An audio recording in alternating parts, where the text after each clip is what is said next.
Okay, welcome back to the Jspeak late night show. And today we have a very interesting show. So let's get into it. Okay, we are here, episode 8, and we're joined by AOS for a late night show. Jspeak late night show, episode 8. Always late, but sometimes early. And we're always late, and sometimes we just rift, and sometimes it's a rift with guests about crypto, AI, immersive tech, pop culture. And today we have AOS in the house. AOS, how are you doing, man? Glad to be here. Glad to be here, especially for the late night editions. Even though this one is not ultra late, but it's a great time. It's always late somewhere, I say though. So some people, some Fair people enough. live in different Fair places. enough. All right, man. So I want to chat with you first about this because I just posted a tweet saying that I'm bullish on the UFC. Now, I think there's a variety of factors for my argument as to why it's about to explode. I think it's been a lead up. It's one of those things that doesn't just all of a sudden happen. But I'm mentioning some things like in AOS. How familiar are you with the UFC? You're very familiar from what I've gathered. Correct? You're pretty familiar. Yeah, I think I watched UFC 1 probably in about 1994, 1995, and I went to my first live UFC probably in 2003. Okay. So I was like definitely like a Really hyper is. fan. Back in those days, I was a hyper fan, as big a fan of a sport as you could be.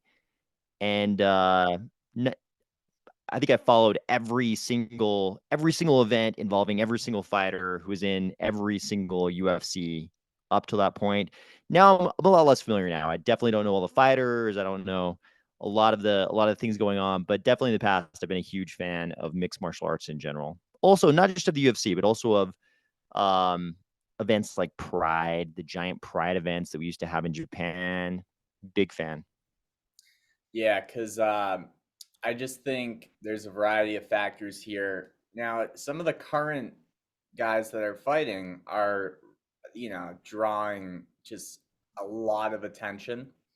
You have, I don't know if you saw, but even just recently, there's, things like Sean Strickland, who's the current champion of, what is it, I forget if it's middleweight, but it's of his weight class. I think it's like 180 to 195 somewhere. I think that weight But class. Buck 85 is middleweight.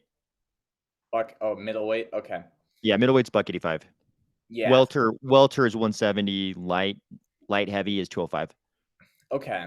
Because yeah, he's the middleweight champ currently, and what's interesting about him is his fighting style is obviously very interesting because he's like more of a boxer, and he like hides behind his shoulders a bit. And the thing that's actually so interesting about him, though, is his backstory. I mean, he was just on Theo Vaughn. He was tearing up a little bit, and so was Theo Vaughn. And, you know, there's a variety of factors here, but I want to point him out as one of the, because January 20th, he's going to be fighting Dricus. And I don't know if you recently saw, but in the recent UFC, him and Dricus are competitors. They're about to, fight on the 20th. He's the champion of his class, and he gets in this brawl with Dricus in the actual stands.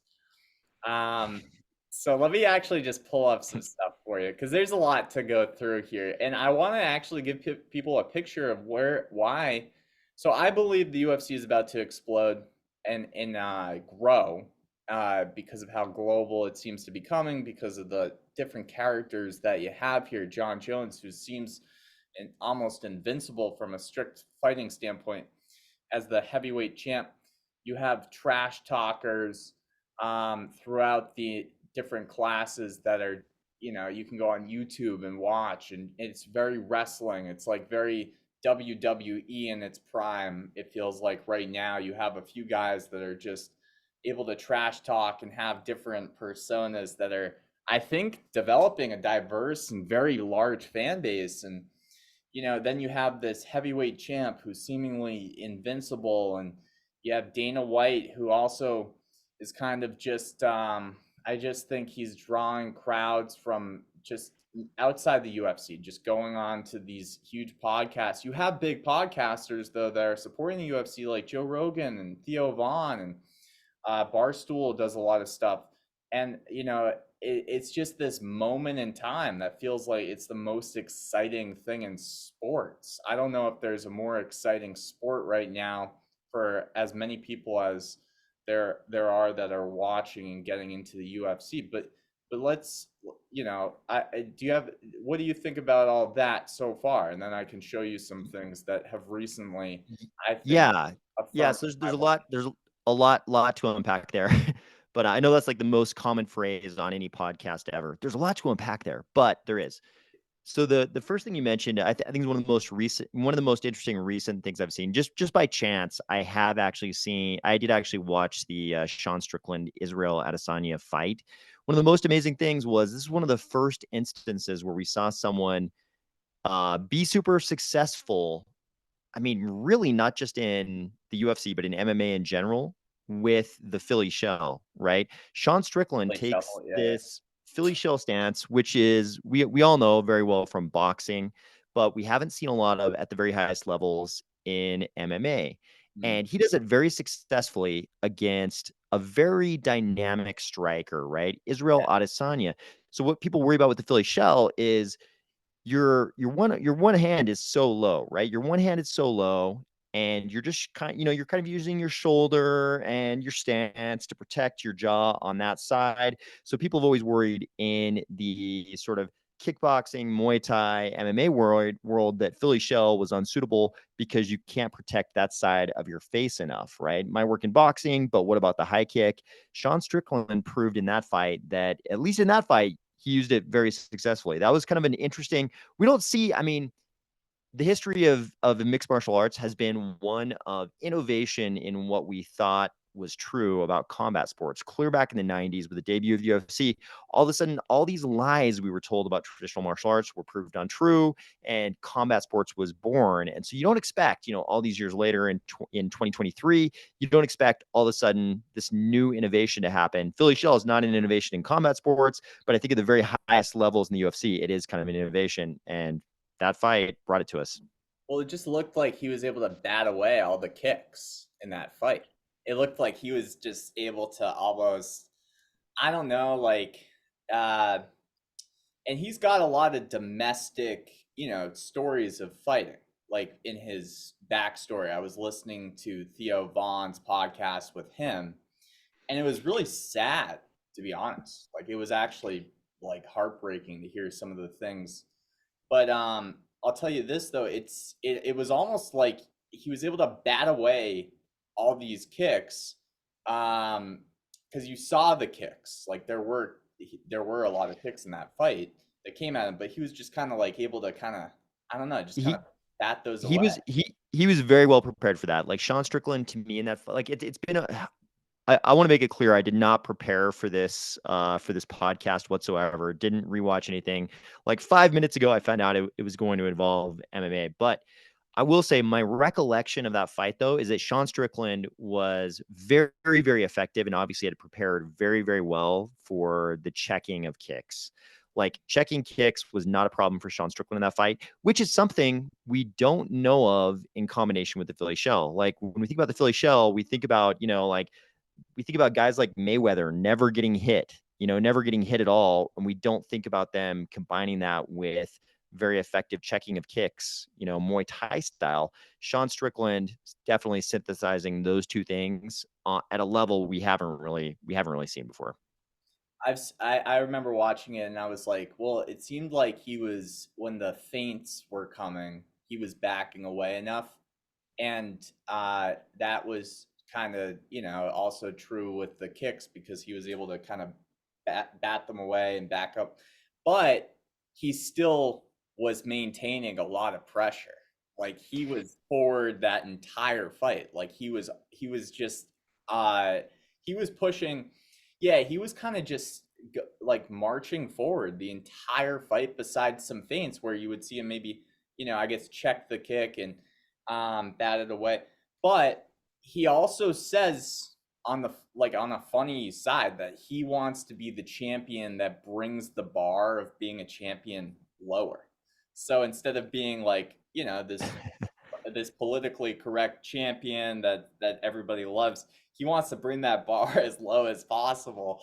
So that way, like, it's just, hey, look, we're all people. We're kind of just all messed up in the head, and we're all fighting, and it set that standard, which I thought was hilarious, and I think it was meant to be. But yeah, he did say that, and Yeah, he said that a few times. yeah. Okay, so yeah, it's really interesting. Like what we saw was, I think this is the same thing. This is the same thing plus something new that we've seen in the past. Whenever you have really high level, very, very dynamic strikers that go on a run in mixed martial arts, like Anderson Silva. Anderson Silva, one of the most dynamic strikers we've ever seen in the history of mixed martial arts, goes on a run, and it seems like he's doing bullet time on his opponents. We see him fighting guys like Rich Franklin, and it's like he's operating at 200 miles per hour, and Rich Franklin's operating at 20 miles per hour. And then at a certain point, that person has fought enough times, people have seen the tricks enough times, and somebody figures out a strategy that works against that particular very dynamic Right. striker. In the case of Anderson Silva, it was a guy named Chris Weidman, who was known as a very high level wrestler, came out of the Henzo Gracie camp, so very high level jujitsu, John Danaher, all those things. What does Chris Weidman do? He comes in and figures out how to do what I think he referred to in the post fight interview as a knee destruction, shin destruction. Anyways, he basically figures out how to check Anderson's kick so that Anderson's leg is broken, right? Yeah. With Sean Strickland, I think we saw a similar thing. All of a sudden, we see Sean Strickland figure out Israel Adesanya.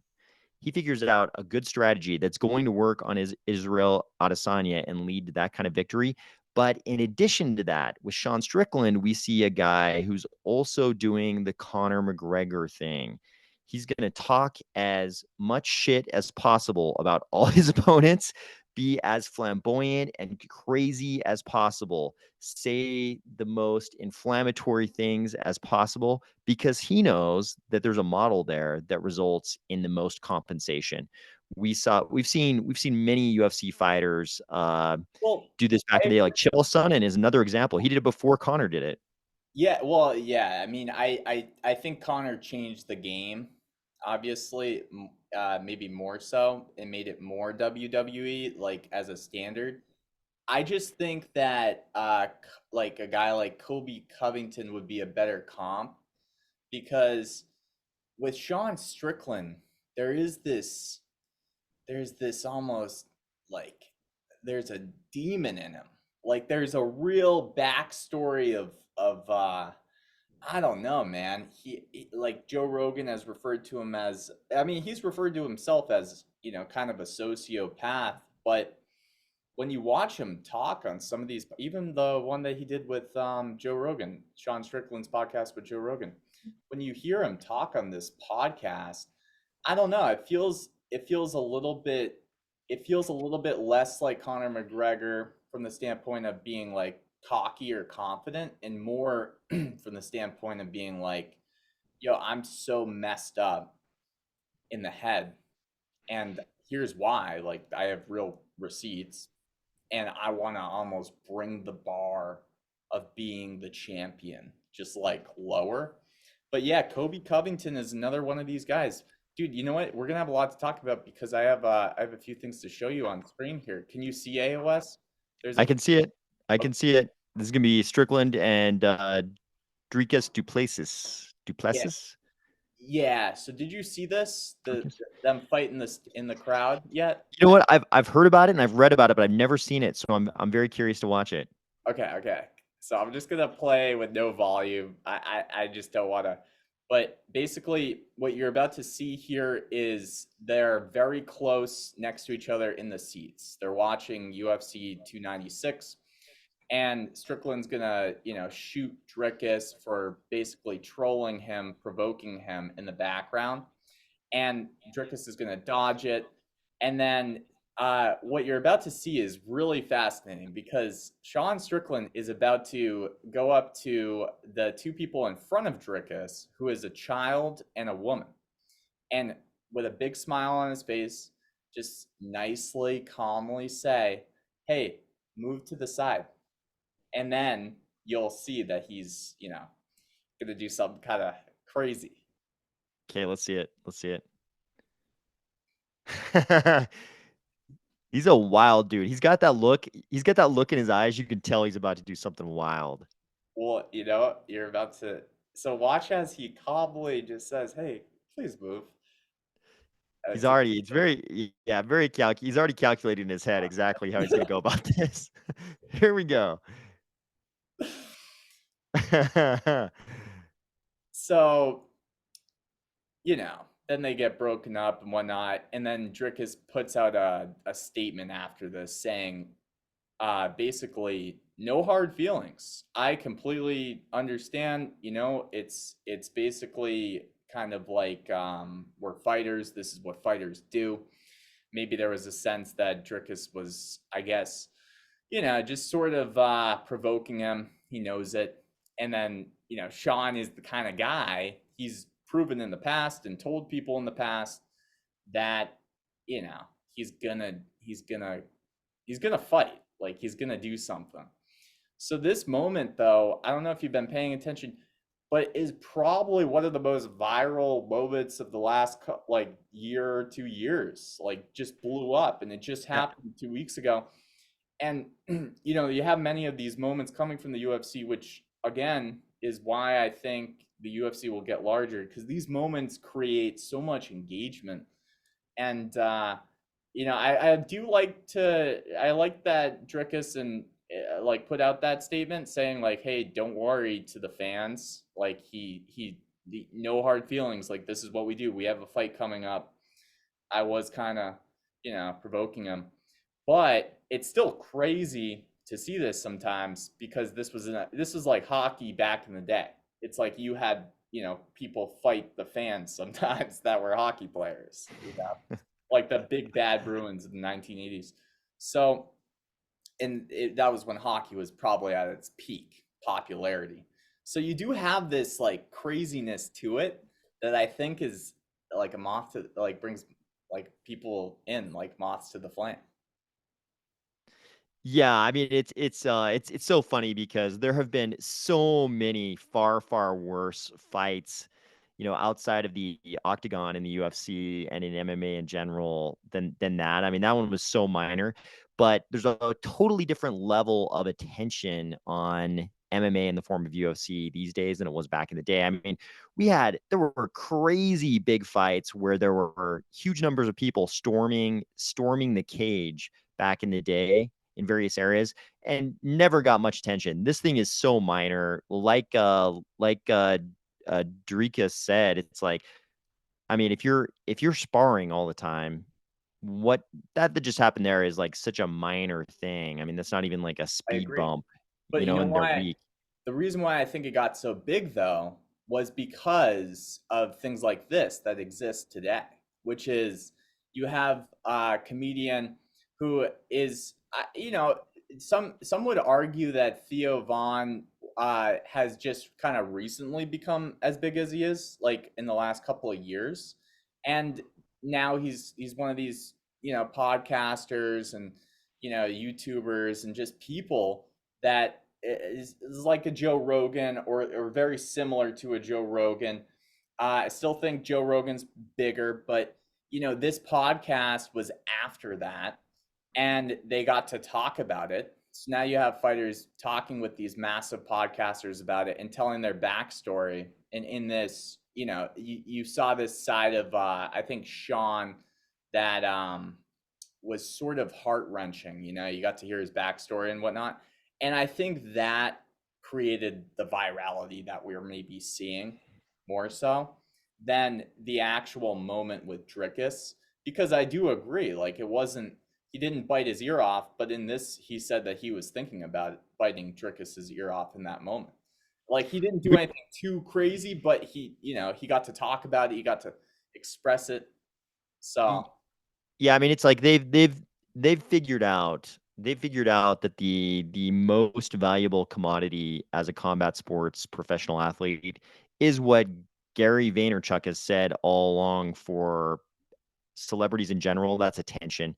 And the best way to the proven format, the proven blueprint for getting attention is by doing crazy flamboyant things.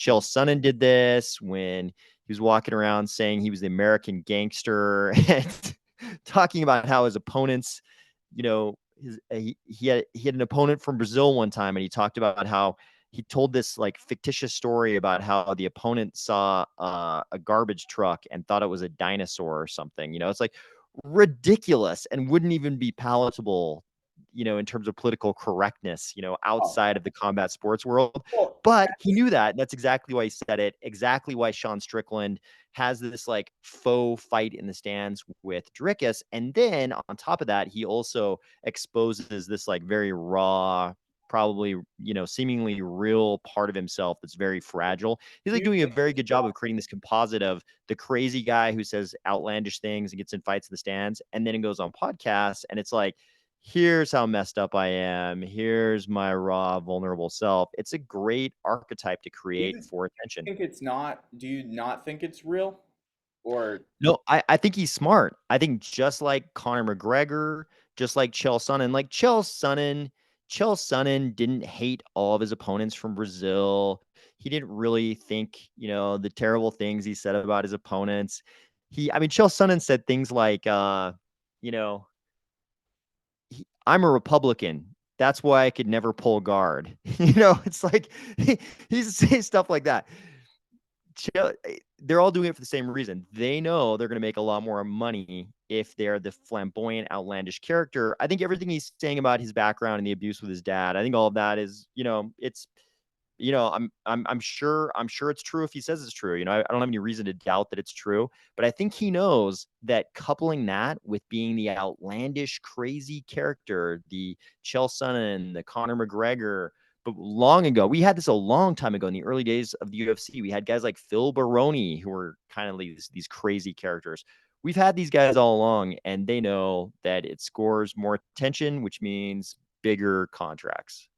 I agree with that, and I think there's a lot of fighters that do that for sure. And I think some of it's fake, some of it's real. But uh, I mean, personally, I felt like this guy is telling the truth of what kind of happened, which makes it, I think, more engaging for folks that have this kind of upbringing or background in this case.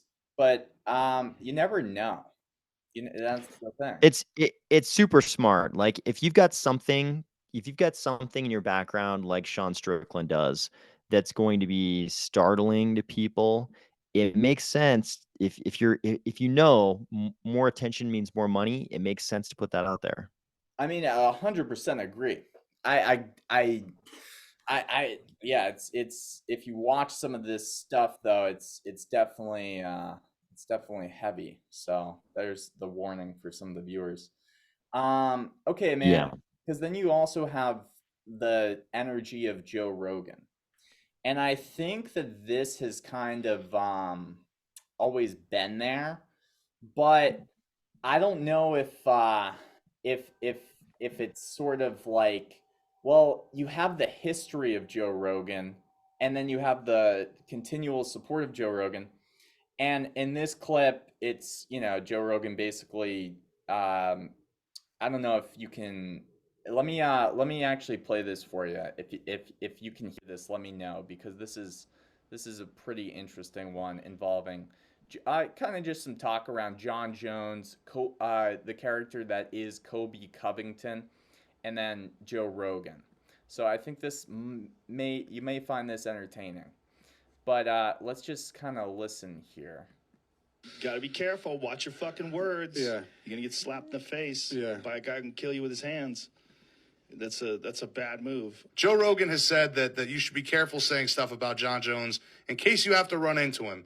What is your response to that? I think Joe Rogan should worry about what he's saying about me, because we might just meet face to face soon in the near future. He might be commentating that Chicago card, so it's kind of hypocritical of him to say something like that, because when he's talking about me, we might be face to face, and I might just have to slap him. Colby Covington, don't snap me. Don't slap me.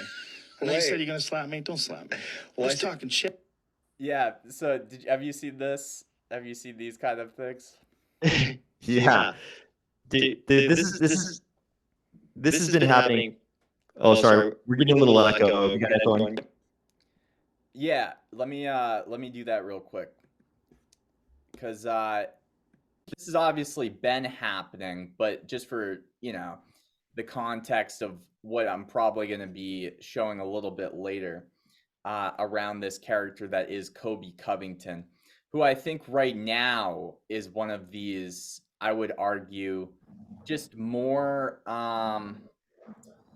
maybe more of the current players that do this thing in wrestling or, in fighting, that seems to have, absolutely exploded the brand of the UFC. I mean, this guy in the last week has been on a lot of, because he does the whole, he's a MAGA supporter, wears the Make American Great hat again, like, and he also recently has been on Tucker Carlson, who behind Joe Rogan has the biggest fan base for ratings, or did at Fox, and then he got fired by Fox. Patrick Beverly David, PBD, their podcast, and just like a bunch of others. And, this is kind of, I think, stimulating the UFC in a way that we just haven't seen at this level recently. So I don't know if you have any thoughts on that or Kobe Covington.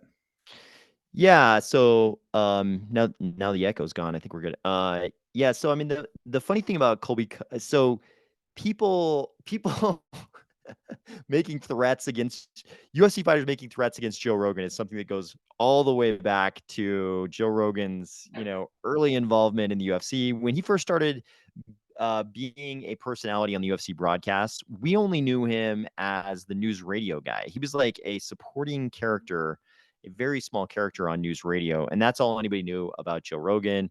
But everybody who's watching MMA at the time knew him, because he was the only celebrity literally who was involved with the UFC. UFC 1, there are a few like martial arts celebrities who were only around for UFC 1, basically. But Joe Rogan was the first like actual celebrity of any note who was involved with the UFC. And there have always been threats against Joe Rogan, which are hilarious to me because the dude is 56 years old and he's tiny. People don't realize because they see Joe Rogan on the screen. Dude is tiny. He's like 5'7" or something. He's a tiny dude. Joe Rogan is not a large man. He looks gigantic and jacked, and he's certainly in very good shape, but he is a 5'7", 56-year-old, and he says he's 5'7".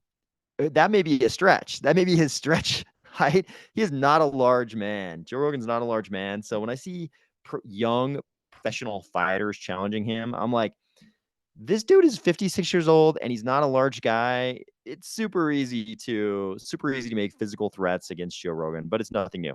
Colby Covington, though, recently got in a lot of trouble for, I just saw the headlines. I didn't really dive into this, but he got in trouble for, according to many, trying to capitalize on the death of Leon. Was it Leon Edwards? Yeah, Leon Edwards' dad. I think that kind of turned the tide against him. I think he had a lot of fans prior to that, a lot of people who liked Colby Covington as a personality, but I think that hurt. I think that hurt his standing with a lot of those fans. I think a lot of people didn't like that. Yeah, and maybe I'll post some of this just on X because I don't want to get sort of, I don't want to break any kind of rules here, but I do want to show you this, which is basically so first of all, what was kind of funny is the way that I think after he lost to Leon Edwards, he went on this kind of media run. And I think like the way that some of these guys in the UFC play their cards, that have been in the UFC for a long time, I think Kobe Covington's 35, so he's been in the UFC for a while. It's really interesting to watch how they can stay in the game. And I know in that podcast with PBD, he disclosed that in the Leon Edwards fight, what actually happened was he broke his foot in the first 30 seconds of the fight. I don't know if you knew that. And he was wearing a boot.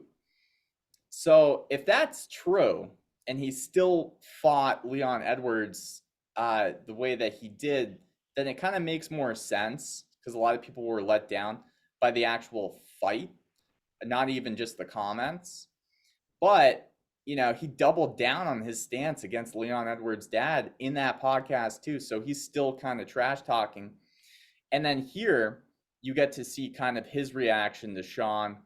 And these are some things that I think are just current right now, but give people a picture of the different characters. Because even Sean and Kobe are different weight classes, but they kind of go at it with each other. And I'll just kind of play this real quick.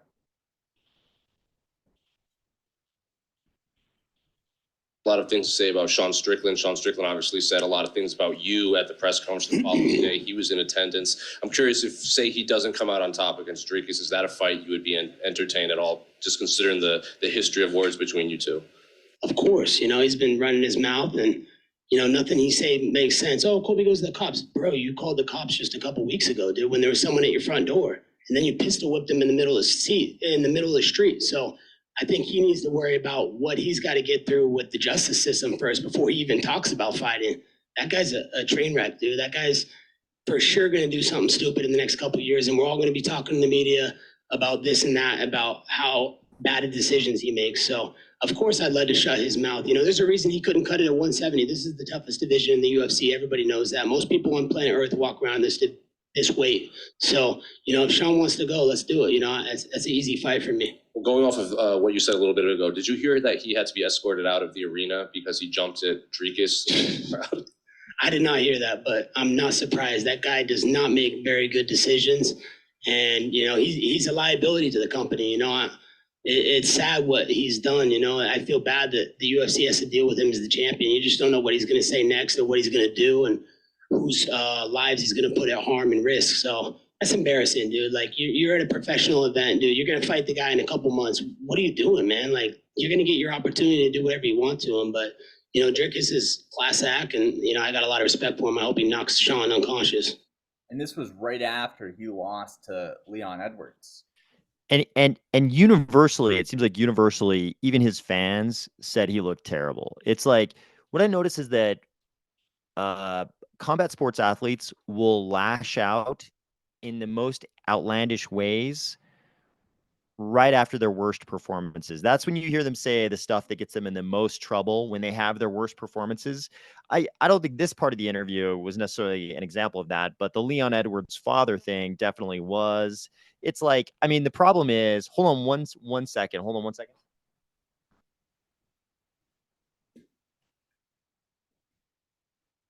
Sorry, I just had a little background noise there. I think the big problem you run into with these guys who are in the waning years of their careers is exactly what Paige Van Zandt said. Paige Van Zandt said something like she made more money in her first day on OnlyFans than she did in her entire mixed martial arts career. If you're Colby Covington, there is no OnlyFans for you. There is no plan B, right? So he's got to get, when you're in the waning years of your career and you have the worst performance ever, you need to do something, because once the money dries up, it's like, what's your fallback career? So that's interesting because he said in this same podcast where he kind of discloses that he broke his foot in the first kick, and then they talk about the moment when he did. He says that he's got enough money and he's not really fighting for the money. But, you might be right. I don't know.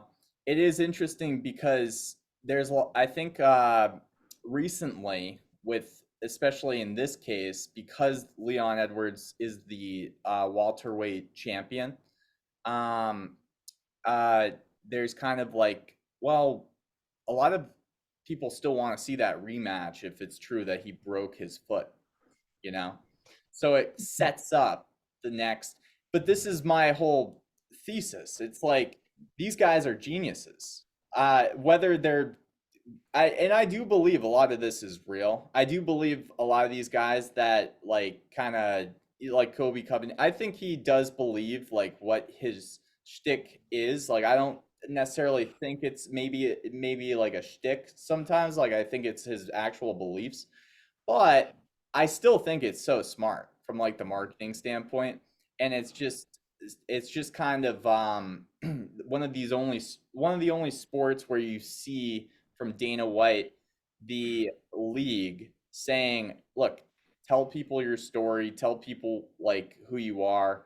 If it's not politically correct, we don't care," because like that is going to be so engaging, and it's again like like they just signed the deal with Saudi. They're going to be expanding there, so I think there's kind of a global movement that will propel the UFC to become even larger than it has been in the past. Yeah, I mean, I think it's so yeah, a couple different things there.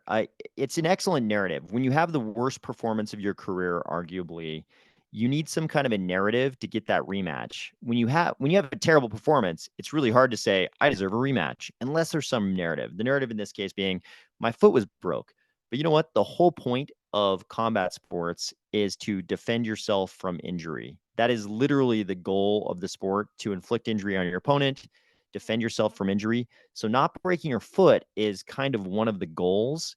I mean, it's like Good point. I was one time I was with a guy who had just fought, like he had fought the weekend before in the UFC, and it's Monday and his hand is broken. And I'm like, oh, is your hand broken? He's like, oh yeah. And he proceeded to tell me he was talking, that guy was talking about one of the biggest stars at the time in the UFC. And he's like, that dude breaks his hand every single fight. And I was like, are you serious? How come this isn't public? How come nobody knows about this? And he's like, dude, it's so common. People don't talk about it because it makes them, for various reasons, makes you look weak if you're breaking your hand every single fight. But it's so, so common. Like breaking your foot during a fight is one of the things you're supposed to be trying to prevent. But it's exactly the right thing for Colby Covington to say if he's trying to get a rematch and he had a terrible performance. Because usually you have a good argument for rematch if you have a close fight, right? If you have a close fight and people are like, oh, that could have gone either way, this was a terrible performance. So he needs that kind of narrative. Yeah, that's also fair. I mean, it's part of the game is not to break your foot. But it still makes people kind of want to see that fight again, you know? Yeah, I So mean, like if you're a flamboyant character, people are going to want to see you fight. If you're a super so boring he's the character, villain too. Like he is the villain. Like a lot of I people mean, like to watch him fight because they want to see him lose. So he is kind of yeah, a villain in that weight division. yeah, I mean, Conor McGregor threw, what was it, a luggage cart or a chair at a bus, and that only made people want to watch him fight more. You know what I mean? Yeah, totally. And then you have Dana White, who is kind of I think sets the tone for the UFC in a few ways. Number one, I think, just just being the promoter that he is. It's not like old school, he's staying really relevant with stuff. Like he's got Donald Trump, is a big supporter of the UFC. He's also, Joe Rogan is. These are massive, famously people that have their, followers. And you also have like the Nelk boys who have the Full Send podcast. They've interviewed people like Elon. And I just think that relationship has also brought in a lot of younger fans to the UFC. And it's really funny because he goes off on Peloton and this I won't play it, because I do know that this is Barstool, and Barstool does, have copyright and stuff. But there is kind of this interesting thing with Peloton, where I think on Theo Vaughn's podcast, he had Robert F. Kennedy on, and the Peloton CEO said that he shouldn't. And basically, they wanted him to take down the full episode because they were an advertiser, like Peloton was.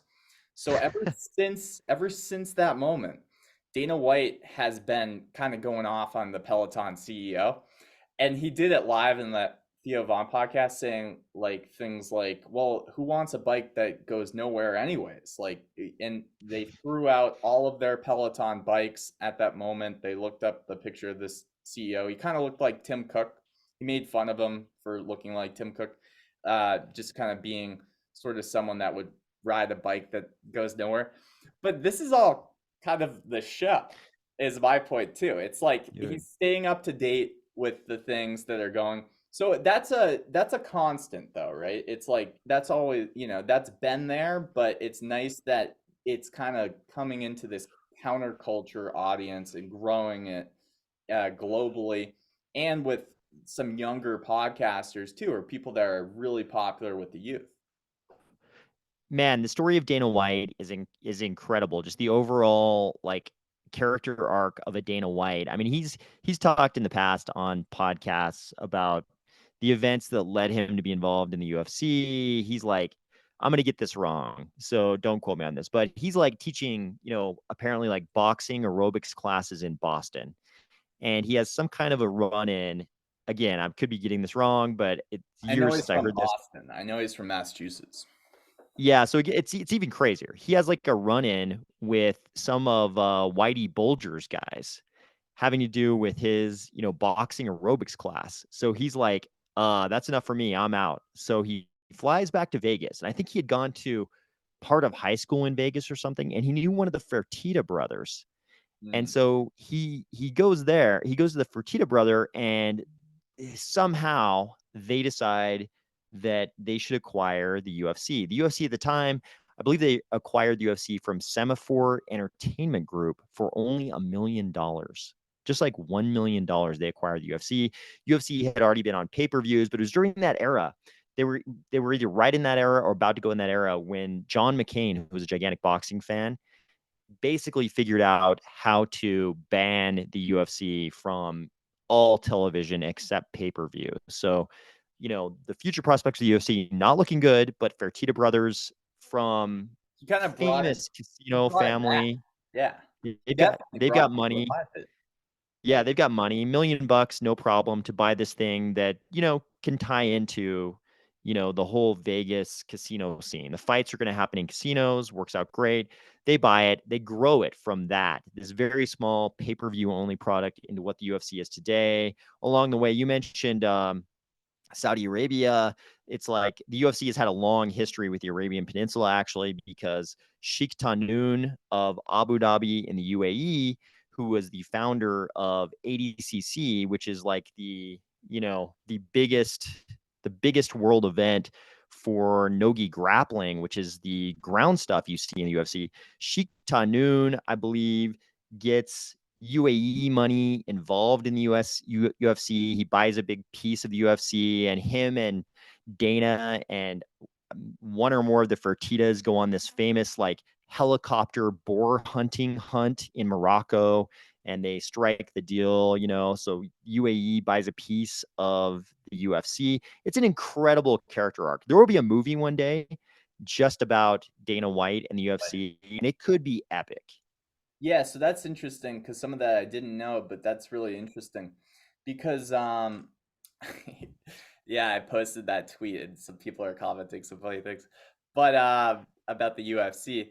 And I think that a few people have told me recently they've been getting into it because of these different podcasters, and that also kind of is interesting. But you have Donald Trump, and I think there's a tie in there with the investors that bought the UFC, where they knew Trump, and he's kind of been this fan now of the UFC. So they have Joe Rogan, Donald Trump, Theo Vaughn is now a bigger part. They have a lot of content creation power that is just fans like Barstool, and that brings so much energy to it in this moment. And it's kind of counterculture. I mean, you have a bit of the you just see, I think, everything that cancel culture kind of was representing being like the yin to that yang is like for sports at least, because there's certain controversies that athletes have been talking about where they can't say stuff, or they can't talk about stuff, or they can't have a personality in some sports. Like, even I think the NHL has been there's a lot of vocal NHL players who just aren't able to build their brand personally because of the just the way that things are done, and or the NFL. And it's kind of this one sport where you're seeing people just able to say what they want or be what they want, and then their ideologies that they carry, they kind of can take into the ring with them and battle it out, because it's pretty diverse. It's like you do have a lot of different ideologies at play in the UFC. It's not just one ideology, or it's not just, Republican. It's like you do have a lot. So you kind of can see that ideology get battled out by these athletes and warriors. And I think right now, because of how I guess how much pressure there is in the system, it's the one outlet that people are kind of gravitating towards too, which I think is fueling that fire. Any comments on that? Yeah, it's really interesting. I mean, the involvement of some of these high level, we'll say high attention individuals like Trump.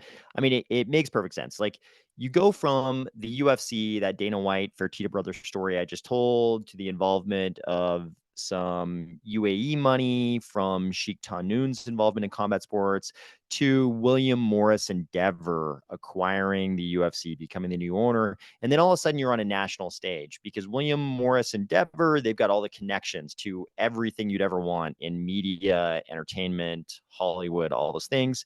And they're no fools. They know they can get one of the highest profile individuals in the United States at the time, the president, Donald Trump. They know the demographic of the UFC is going to line up nicely for Trump. He'll be interested, probably fits his image in some ways, from the perspective of his team. So they make that happen. That could have never happened in the earlier days of the UFC. The UFC was still too fringe. But the other thing you commented on, the diversity of the UFC, because it is starting recently to be painted as belonging to one side of the political spectrum. But MMA and combat sports have always been such an international thing. It's I mean, international. It's so diverse. how And you hear some of these how guys that get into it with each other. They have different opinions on these things. Like they it, just it's like, yeah, how many Brazilian champions has the UFC had? How many champions now from the ex-Soviet Union, specifically the Caucasus, has the UFC had internationally? One of the most famous, most legendary martial artists ever was Fyodor Emelianenko, considered one of the greatest heavyweights of all time. It's a very international sport. And along with that, I mean, there's a huge diversity of just parts of the globe that the fighters are from. Obviously, the UFC has more of a sort of North America, the global West kind of focus, but it is actually very, very diverse. And regardless of how it's sometimes painted in the North American press, it's really an international sport. And even the UFC, with its focus on the West, because it's in the West, is very international too. A lot of participation from Asia, even in the UFC. We've had a lot of Japanese fighters over the years. It's an international sport. It's actually very diverse. And I like that because at the top you still have, hey, you can say what you want, you can like believe what you want, and we'll market that. And that creates, again, like an ideological battlefield for the world to see. And I think it's pretty interesting.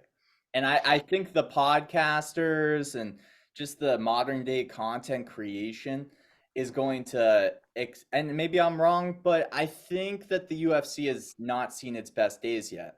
I think like it's kind of coming into a really interesting era. But yeah, sorry, were you gonna say something? Yeah, no, I was just gonna say, I think one of the things that's always underlied that, like in the early days of the UFC, we were always shocked at how slow it was growing because it seems like from a first principles perspective, what I'm about to say is actually true, and people will not like this, but every other sport is just a proxy for fighting. It's just a proxy for what people actually want to see, which is the fighting. Don't you want to see LeBron actually fight those guys instead of just blocking them or shooting on them? You actually want to see LeBron fight those guys. It's all Well, just a I don't, proxy. It's a civilized, proxy for what people actually want to see. it's warfare because even if you enjoy the skillfulness like I do of some sports like ice hockey, I mean ice hockey is a great example for your case, but except there is actually fighting already. So it's kind of like you get the best of both worlds because you get the skill, but you also get the fighting. But I True, true. I think there is kind of an element to when you can see someone just, make someone almost fall over that is, or even to beat the other team that is related to warfare. It's like if you can kind of deke someone and do like, some backhand toe drag to kind of get the goalie out of position and then roof it. I mean, it is kind of warfare at the end of the day, and we're in a coliseum. We're watching it like the Rome, like in Rome. So I think that yeah, fighting is definitely an intention, the ultimate attention, like it just draws the most attention to it regardless. However, with Mayweather and with some of the like, Conor McGregor definitely changed the game a bit, but boxing was it had a big moment, I think, recently. You had all these TikTokers and YouTubers, but when you're in a cage and like I think people are coming around to the UFC more now, personally. Like I'm hearing it. Like people are telling me that they're getting into the UFC all of a sudden. They're getting into watching these fights and they're hearing about it on the news. Like they're hearing these people speak. And let me just run through these last two because okay, so you have certain people. I know that we've highlighted Kobe Covington. He's not the only one that trash talks. There's obviously Conor McGregor, who's supposed to make a comeback. He's been talking about, which again could stimulate the UFC even more. And then you also have, yeah, the Full Send podcast.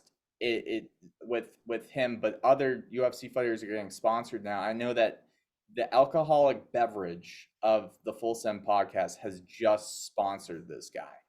So like, They have an alcoholic beverage. yeah, it's called Happy Dad. What is it? It's a beer. Okay, okay.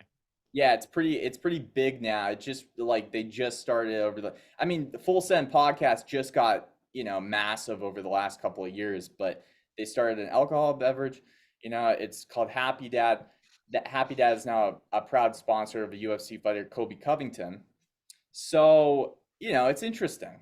It's interesting how you have podcasters that are going direct to consumer, and now those direct to consumer brands from podcasters are sponsoring people in the UFC. And we've seen Barstool sponsor a guy named Patty the Batty, who is also a UFC fighter. I don't know if you've heard of Patty the Batty.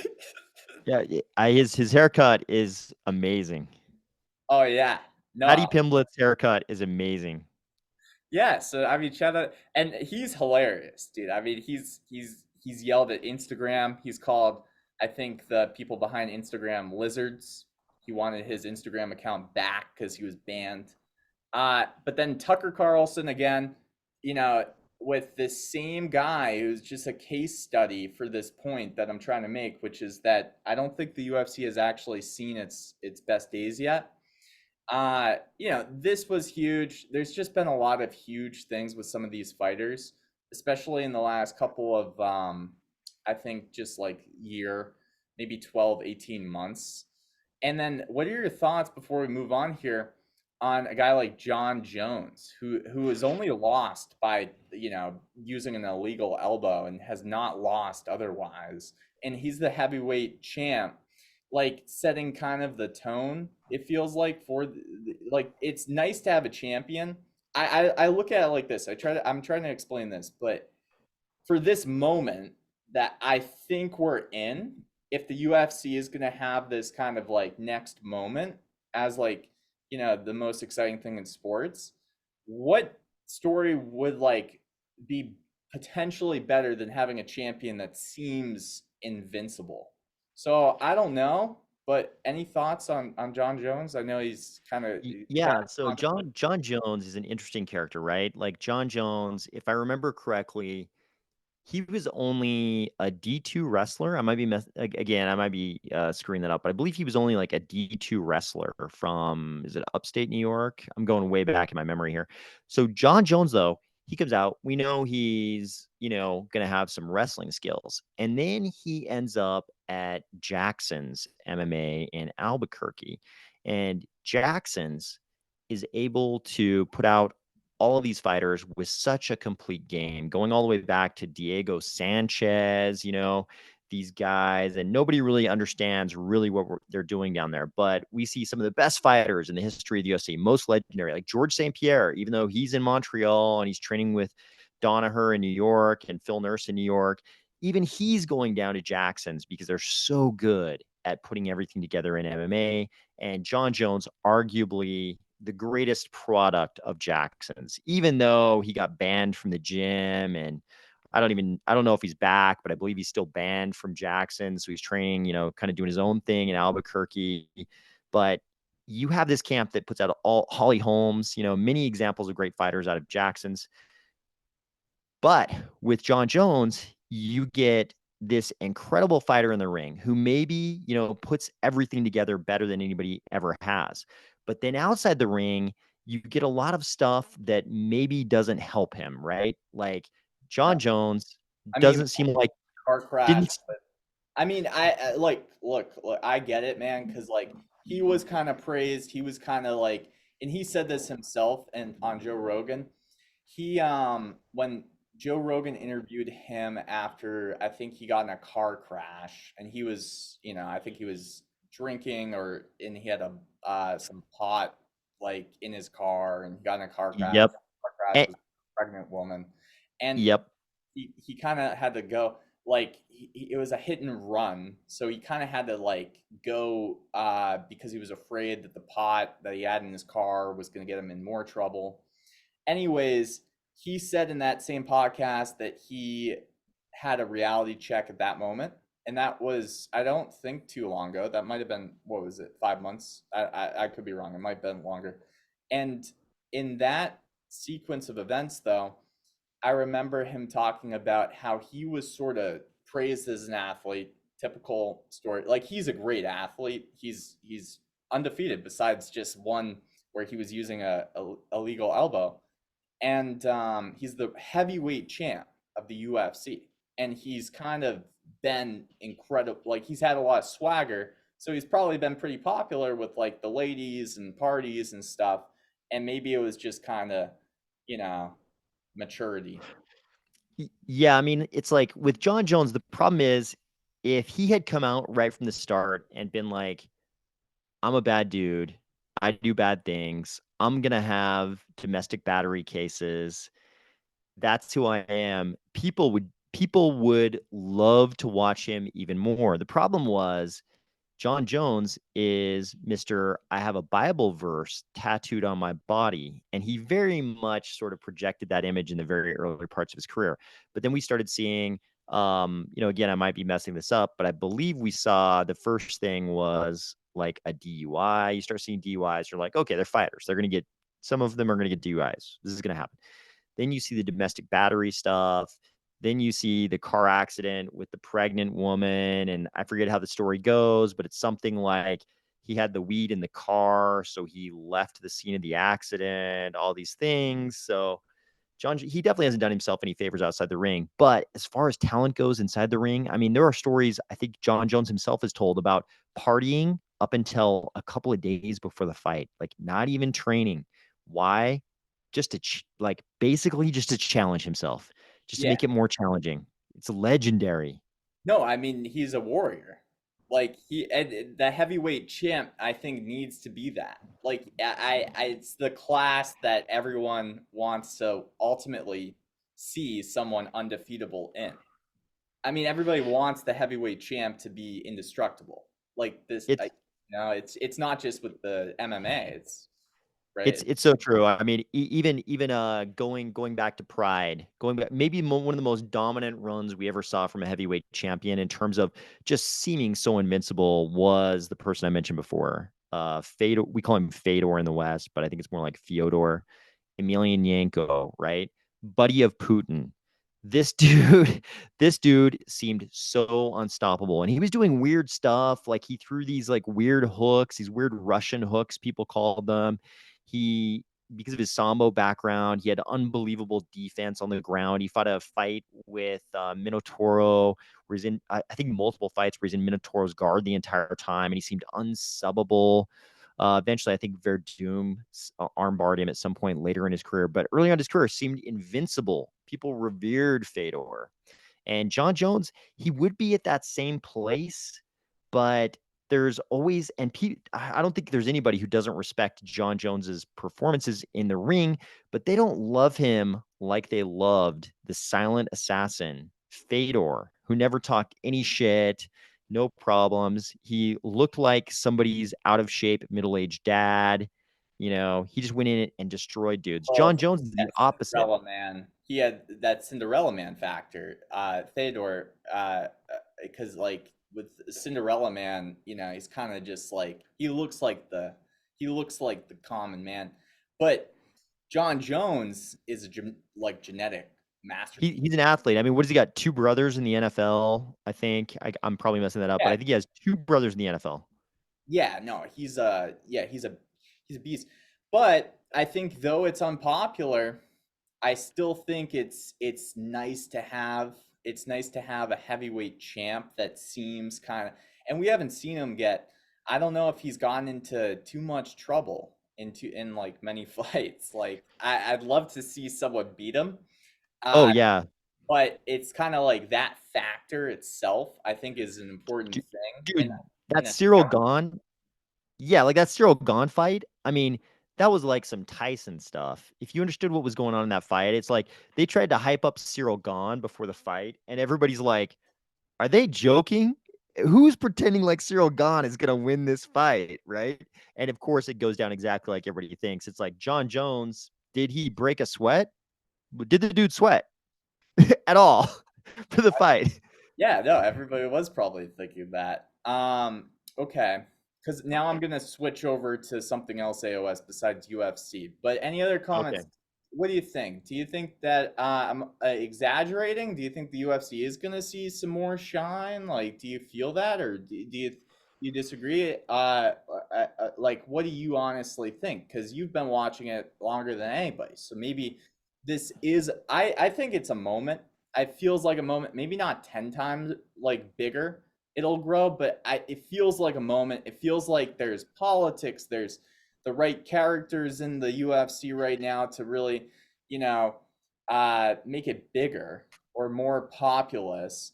It feels like there's a lot of global sort of controversies outside of fighting that may be portrayed with the sport like we've seen in history. I mean, Miracle, you know, on ice was that with the Cold War. It was the 1980 Olympics team, US versus Russia. And we've seen sports again and again portray sort of conflict. So I just could see that for the UFC, like being a bonus to how many fans the UFC garners or gets. I don't know though. Like, what do you think? So yeah, I think so. I think it's always been the same case. Now we're just dealing with a much larger scale, but it's always been this case of there will be people to whom combat sports generally will never be acceptable. And to those same people, boxing will always be the most acceptable of these non-acceptable combat sports, right? Boxing will always be more acceptable, maybe even Muay Thai, you know, more acceptable to some people. But there will always be this segment of society for whom combat sports is not acceptable. But for everybody else, the first principle I think holds. Everybody knows deep down that all the rest of the sports are just a proxy for what we see in combat sports.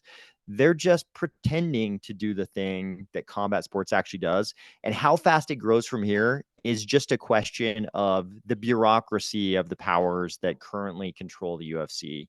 William Morris Endeavor, TKO Holdings. It's just like, how good is their bureaucracy at scaling? It's just a matter of scaling now. Okay, and do you think they'll be good at scaling, or? I mean, it's I don't have any transparency into their organization, but it's William Morris Endeavor. It's like, you know, they're used to entertainment. What they do is entertainment. So, I think how fast they scale from here. I think it's just like how efficient are they at scaling an enterprise the size of the UFC? It might turn out that they're not great. They're fantastic. They've obviously done a good job up until now, but from here until whatever the UFC is in 5-10 years, I think it's just a matter of how successful their bureaucracy is at growing a business at that stage.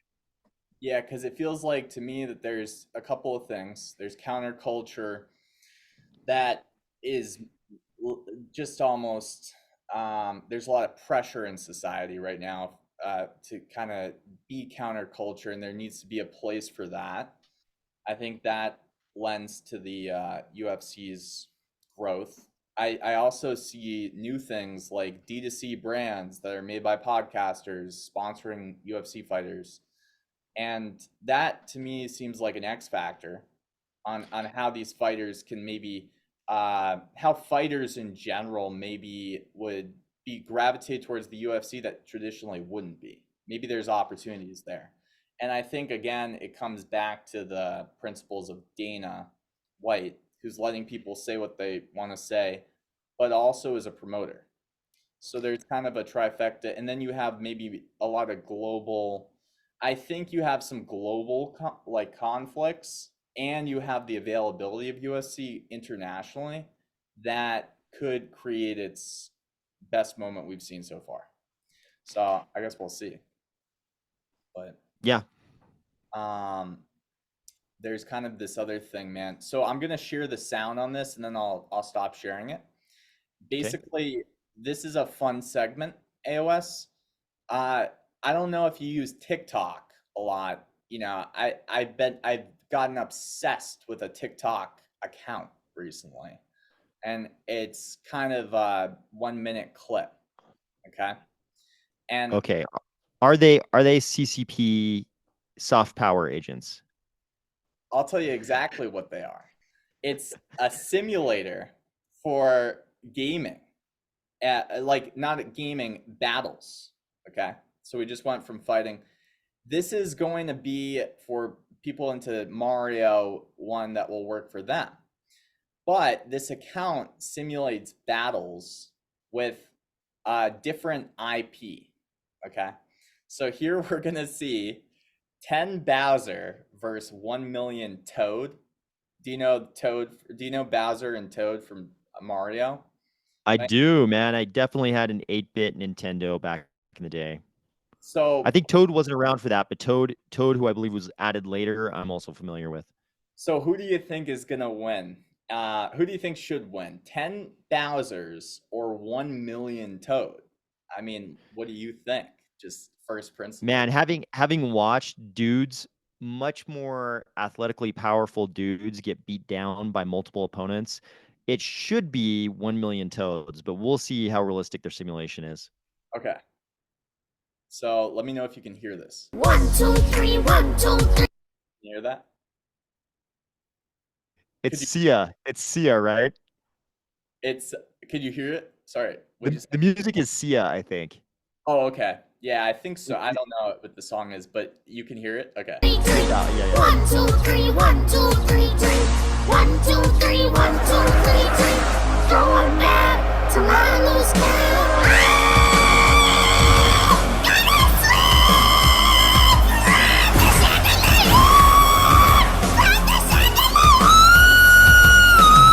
Okay, so far in this battle, it seems like Bowser's doing pretty well.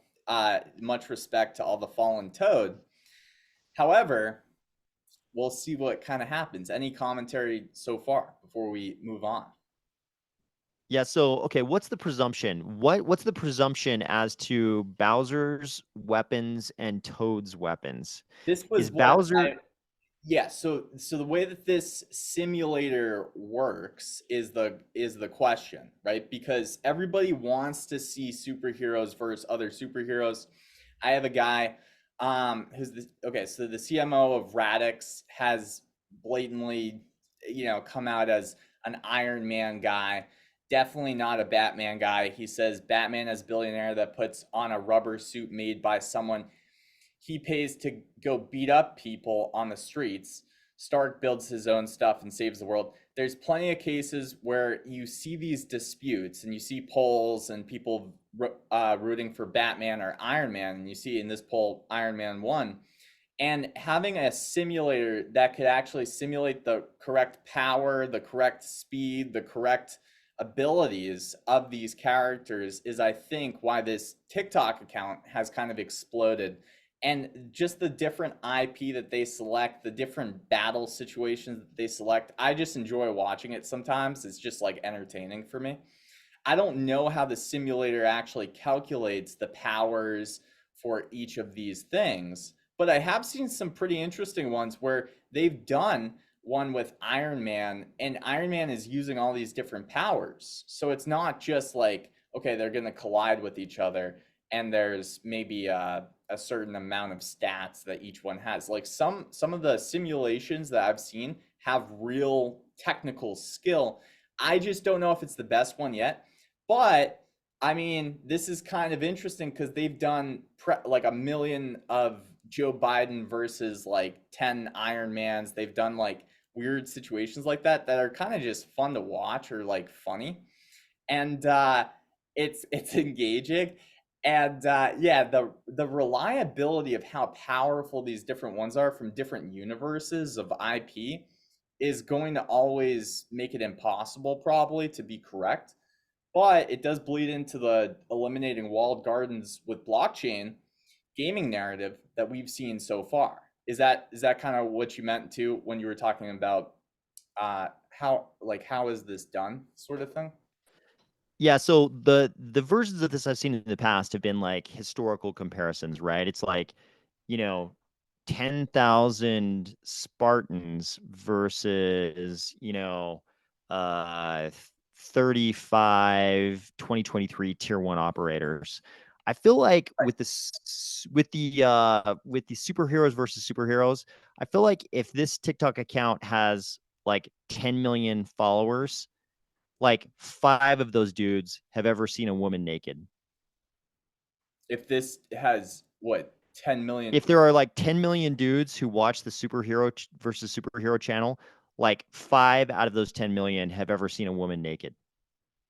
Oh, you think so? That's what I'm thinking. Oh, okay. So you don't. I'm just making my bias clear. I'm just making my bias clear about who I think this content is made for. Oh, okay. So are you saying that you don't think I've seen a woman naked, or are you? I feel like you're one of the 5, dude. I feel like you're one of the 5. I feel like you're the one of the 5 dudes. I'm one of the 5. Okay. Who is the real life person? I feel like you're one of the 5 who is like an actual guy. No, I just think it's hilarious, and it showed up on my feed. I mean, there's 1 million Toad with about 10 10 Bowsers versus 1 million Toad. So I just thought it was kind of funny. I'm not gonna lie, it's very interesting, and I'm intrigued to know the answer. So I'm probably accidentally falling into the account doesn't have 1 million. It's like a smaller account, but they pump out like a lot of content. And it just is one weird account that I'm seeing these guys simulate these battles, and they're doing it with all these IPs. And I just think it's like, I respect him because he's like continually pumping out the content. And I'm just like, hey, might as well just kind of throw it out there. I'm not gonna lie, I've fallen into the trap. I'm intrigued to know who wins.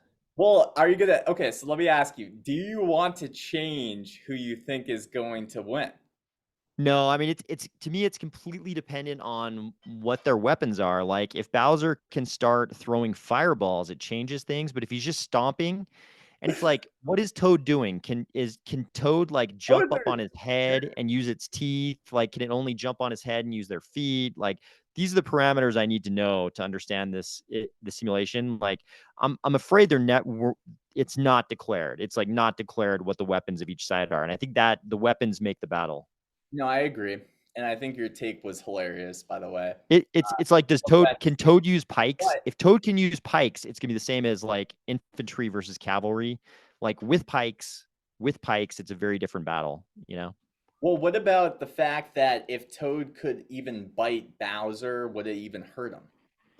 Has that on his if Toad could climb up on Bowser like ants crawling up on a grasshopper, crawling on top of each other to get to Bowser's carotid artery with its little tiny mushroom teeth, if he could just pierce his carotid artery with his little tiny mushroom teeth, then we've got a battle. If Toad's only weapon is like yelling, then Toad is screwed. Bro, it's sad. Well, you know what? I think, yeah, let's see what happens. Yeah, I'm intrigued.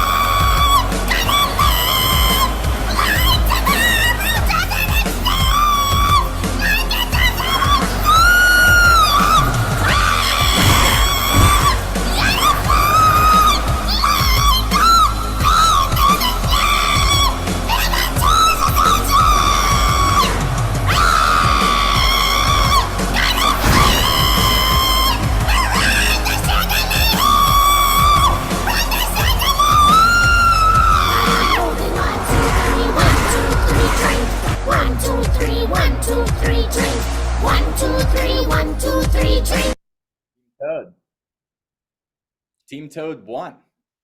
Toad won, despite the fact that Toad's weapons are kind of like unknown, and Bowser was obviously using fireballs there. Toad won. Okay, I feel better about this. I feel like there's some dose of realism here, even though we don't know what Toad's weapons actually are. Well, I don't think Toad has like many weapons, but I do think that your thesis at the beginning was, and it was good that you stuck with it when I asked you if you wanted to change it, because there's just too many Toad versus a Bowser. Like there's just you're gonna take some kind of damage if they're just running at you. And by the way, respect to all the I guess fallen Toad, but fallen Toads, yeah. If someone like Adam wants to see, you know, Iron Man versus Batman, how long do you think it will be before, do you think we'll ever be able to decide those kinds of things through simulators like these? Or do you think like we'll never be able to, because it's just, because if there's an actual super AI that can really calculate all the weapons and things, it's like, can we ever settle these disputes, do you think? Or do you think we'll always be left with the unknown? So there's too much. Okay, here's what I think, honestly. When it comes to fictional characters, there's too much like parameter deviation, because presumably they're going to decide like the parameters of each of these fictional characters based on the fictional media that's been put together for these characters. So you're going to have to, like, in my mind, you've got to know what is the VO2 max. What is the VO2 max of Batman? What is the VO2 max of Iron Man, to the extent that it matters in his Iron Man suit or whatever? You know what I mean? And we don't really know that. They're going to be like, how often does Batman get tired in the graphic novels or whatever, right? And that's going to vary depending on the artist and the era and all that kind of stuff. So you're kind of picking and choosing what version of him you're using for each parameter, right? What about the movies that they make where they cross universes?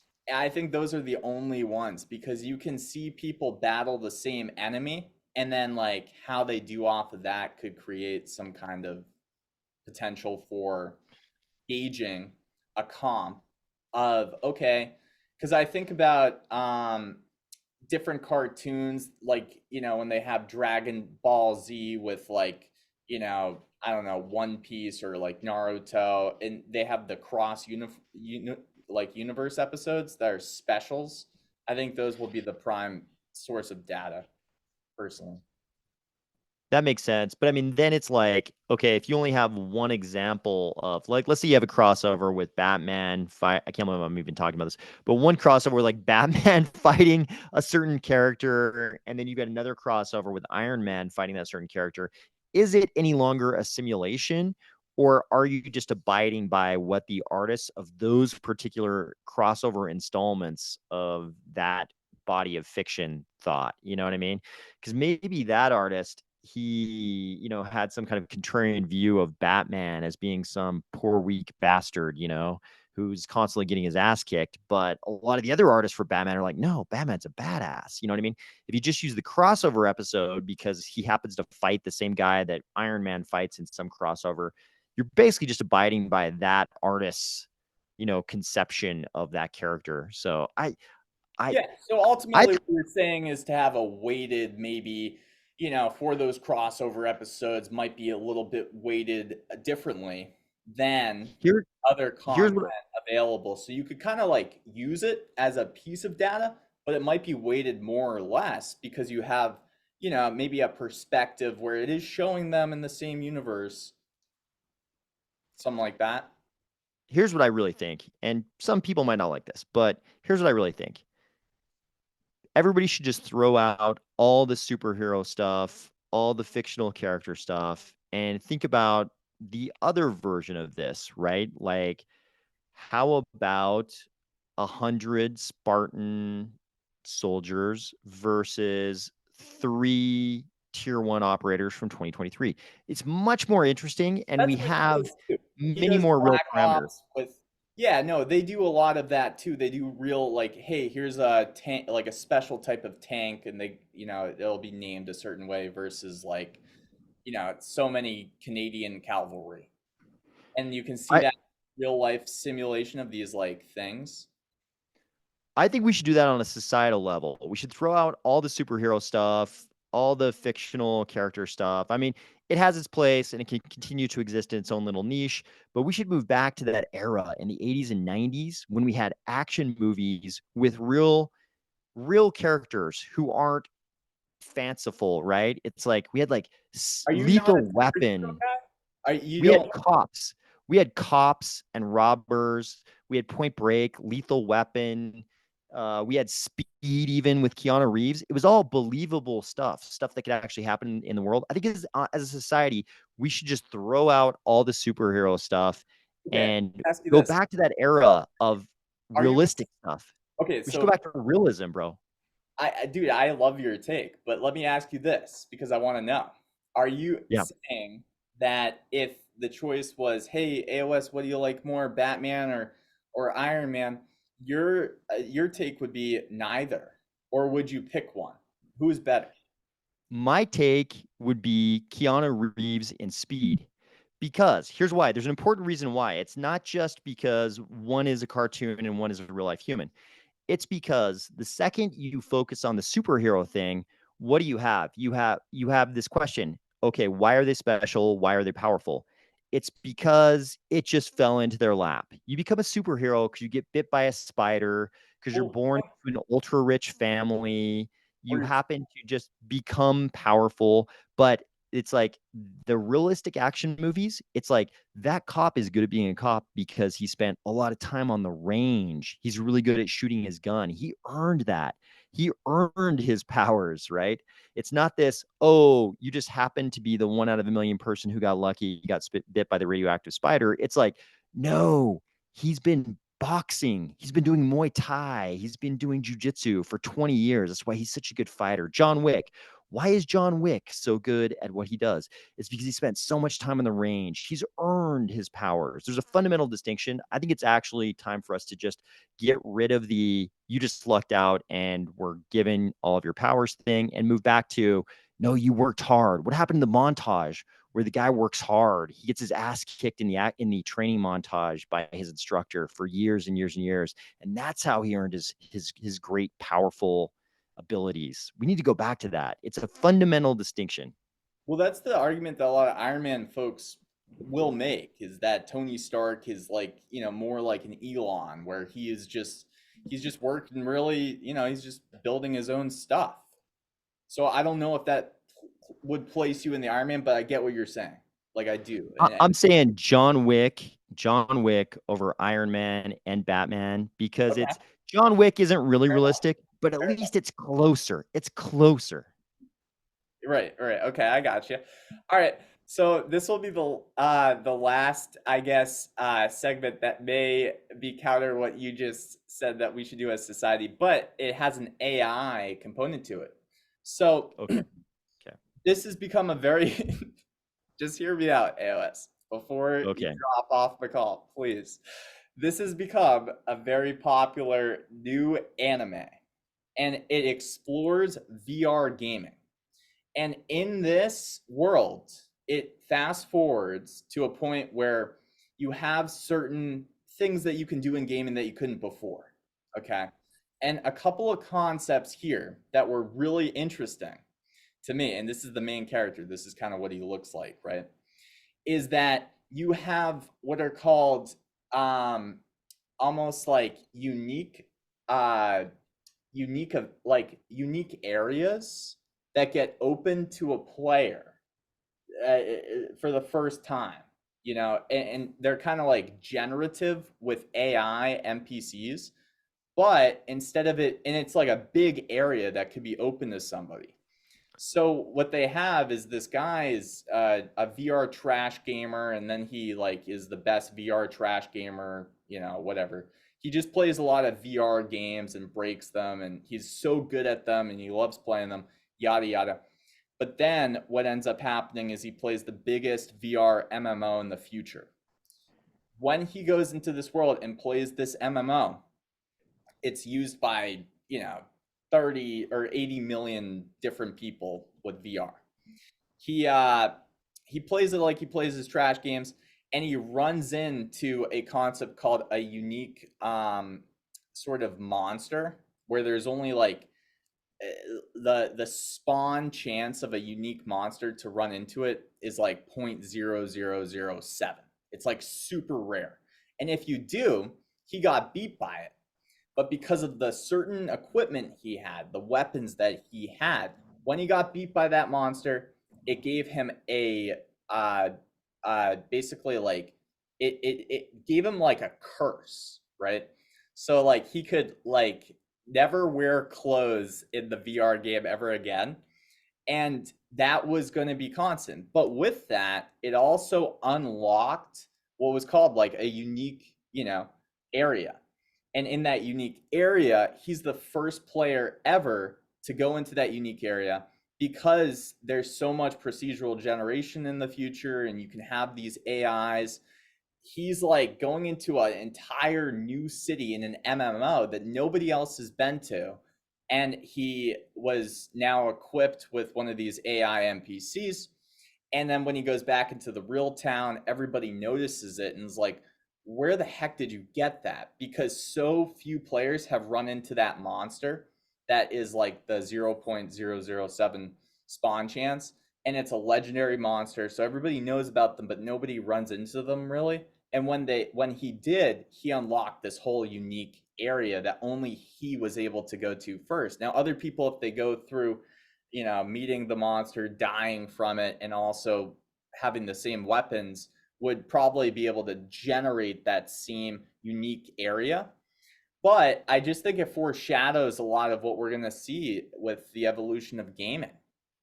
Any thoughts on this, AOS? Dude, I thought my testosterone count was dropping the entire time I was hearing about Big Bird's devious cousin there, until you mentioned that he found an excuse to not wear clothes. And then I was like, wait a second. Can I just, what was the excuse again? He's like in a procedurally generated, can I just like not wear clothes in general and just be like, yo, bro, haven't you seen, what's that guy called? Black Wolf Night Slayer? I saw that in the URL. What's that character's name? Well, no. I don't know what his name was, but he could always not wear clothes. The point of the curse, AOS, and it was a curse. Very funny with the testosterone comment, was that he could never put on equipment again.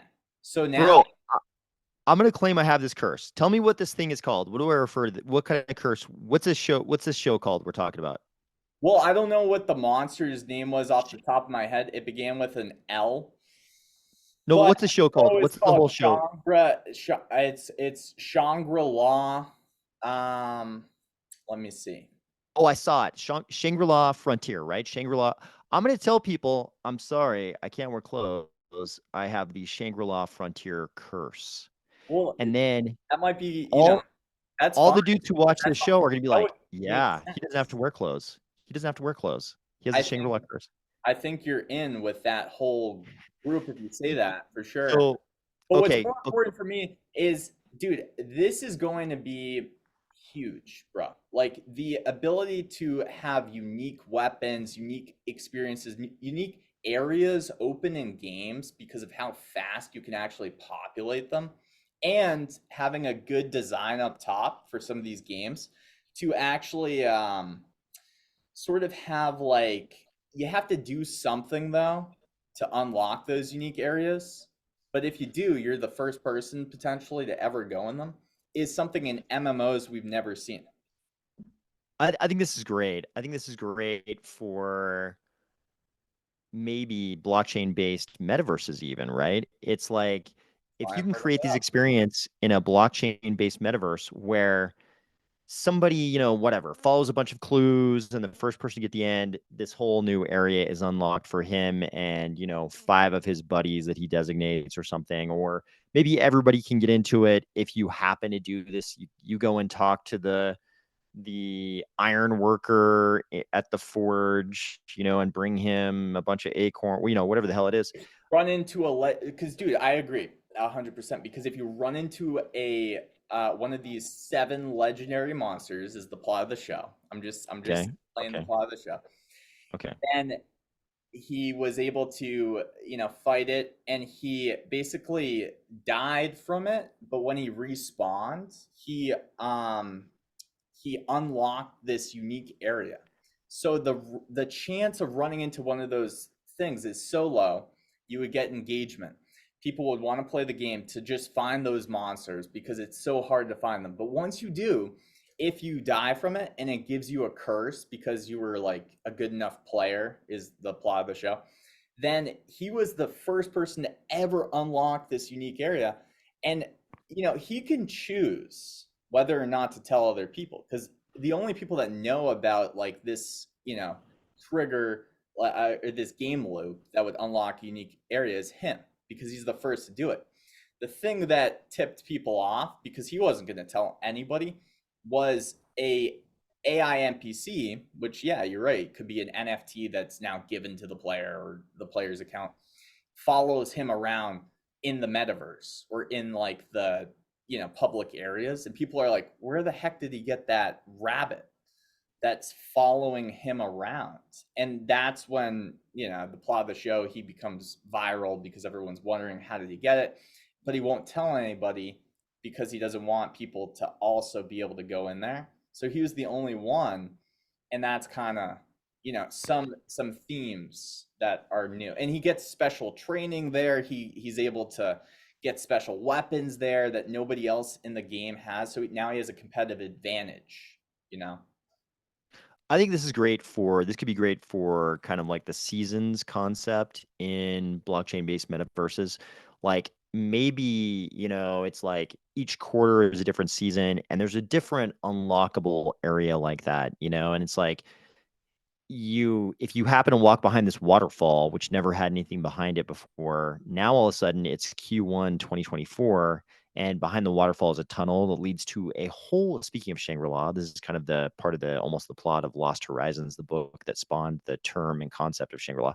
But you walk through the tunnel, and all of a sudden there's this giant valley, this like verdant green valley, behind the waterfall that was never there until Q1 2024, and like that's the hidden new feature. So you get all the old players to come back because they're like, what is the new thing? What is this new? It's almost like Cyberpunk 2077 adding Dogtown, this year, years after the launch of the game. All of a sudden they add a new area, and so they get millions of buys of what's essentially like a DLC of the game, but much, much bigger and more meaningful. Yeah, this is evolution is what I'm trying to say. So like when I see a show like this talking about VR, it's really interesting to me because I do think VR is going to be bigger than people think. I also believe that the ability for players to have unique areas that they themselves could be the first to ever discover or find is a concept not done a lot in gaming. And it could be. That's cool. Yeah. It could be even done easier with procedural generation. And with like AI, you can populate that entire town or city so people have things to interact with and like training and stuff. And they could talk to you. The only thing though is if the person gets equipped with the AI NPC and the AI NPC dies in this whole world that we're talking about right now with Shangri-La, the AI NPC never would be able to be revived. So it's like you get this, a special thing because you were the first person there, but if it dies, then that's it. So there's an element of death with these AI NPCs too. But I do think I kind of like that permadeath AI NPCs that suffer permadeath. I kind of like that, man. It Yeah. makes sense, right? Because there's a bit of some, consequences. There's a bit of something that makes it real.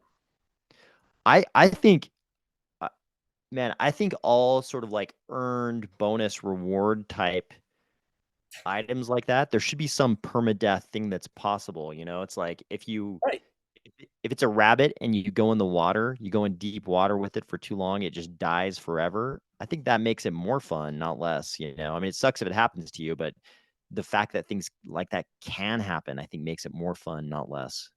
And it's kind of a weapon, the rabbit is, because it can also like damage creatures and stuff. So if it dies, then it's like you already had an advantage, so you shouldn't lose it. And if you do, then that's too bad. But okay, let's I like it. Let's move on to the last couple of things here. Okay. I'm gonna stop sharing the sound because I don't want it to loop, but I don't think we have too much else to show.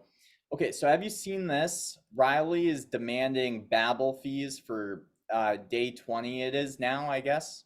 And this is kind of an interesting thing on fee markets.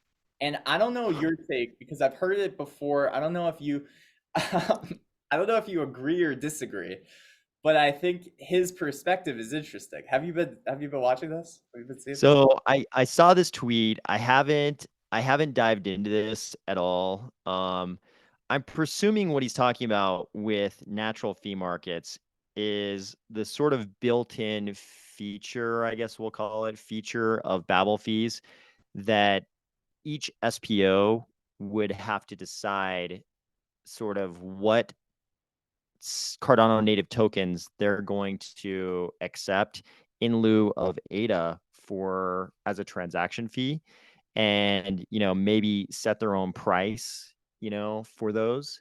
So I mean, that if that's what it refers to, I don't know that that's what it refers to, but if that's what it refers to, that's just kind of always kind of been a part of the concept of Babel fees. The first part, especially, not so much the setting the fees part, maybe, but definitely the first part. Each SPO deciding what Cardano native tokens they would accept in lieu of ADA for transaction fees.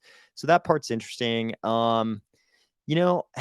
With fee markets in general, I have sort of different feelings because what we saw in Ethereum, from my perspective, and I think reasonable people could differ on this, but from my perspective, I don't like what fee markets did to Ethereum, did to transaction fees in Ethereum.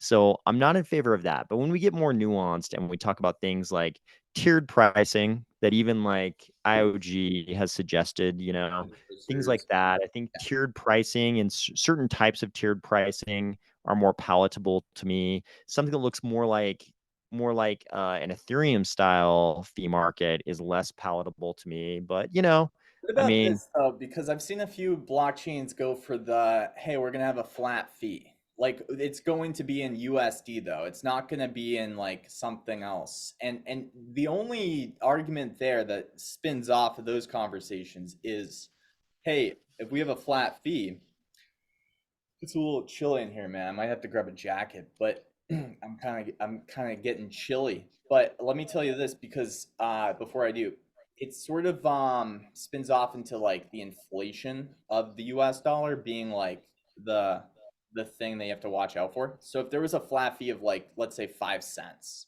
and you have so much adoption that can run the validators, like people are doing transactions at a rate that makes it economically feasible. I mean, even the US dollar needs some kind of governance if you're going to peg it to the US dollar like that, because we don't know what the US dollar looks like in 100 years, or maybe that's a different conversation, but even in 50 years, or it can kind of get, you know what I mean? So besides that though, that seems like a practical approach, is just, hey, let's make it pinned to 10 cents or 5 cents. What do you think about that as a newer approach that we're starting to see? Do you agree or disagree? Different than having it be the underlying currency, basically a portion of the, like, you would still use the smart contract platform's currency for payment for transaction fees, um unless there's Babel fees, but even still, you're still, but it's kind of like, hey, let's do point, like if it's 5 cents for Cardano, it's like, let's do 5 cents of whatever 5 cents of ADA would be worth at the time. What do you think about pegging it to US dollar value in the currency? What do you think about that?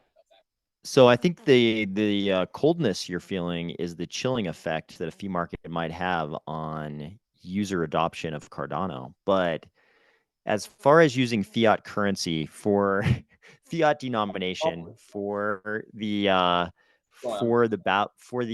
transaction fees, I think it's going to be really attractive to SPOs, because we've all just gone through a brutal crypto winter where SPOs went from, maybe making the same amount of ADA, but it was worth much, much, much, much less than it was before. I mean, ADA was worth over $3, depending on what exchange you looked at, maybe 309 on some exchanges even.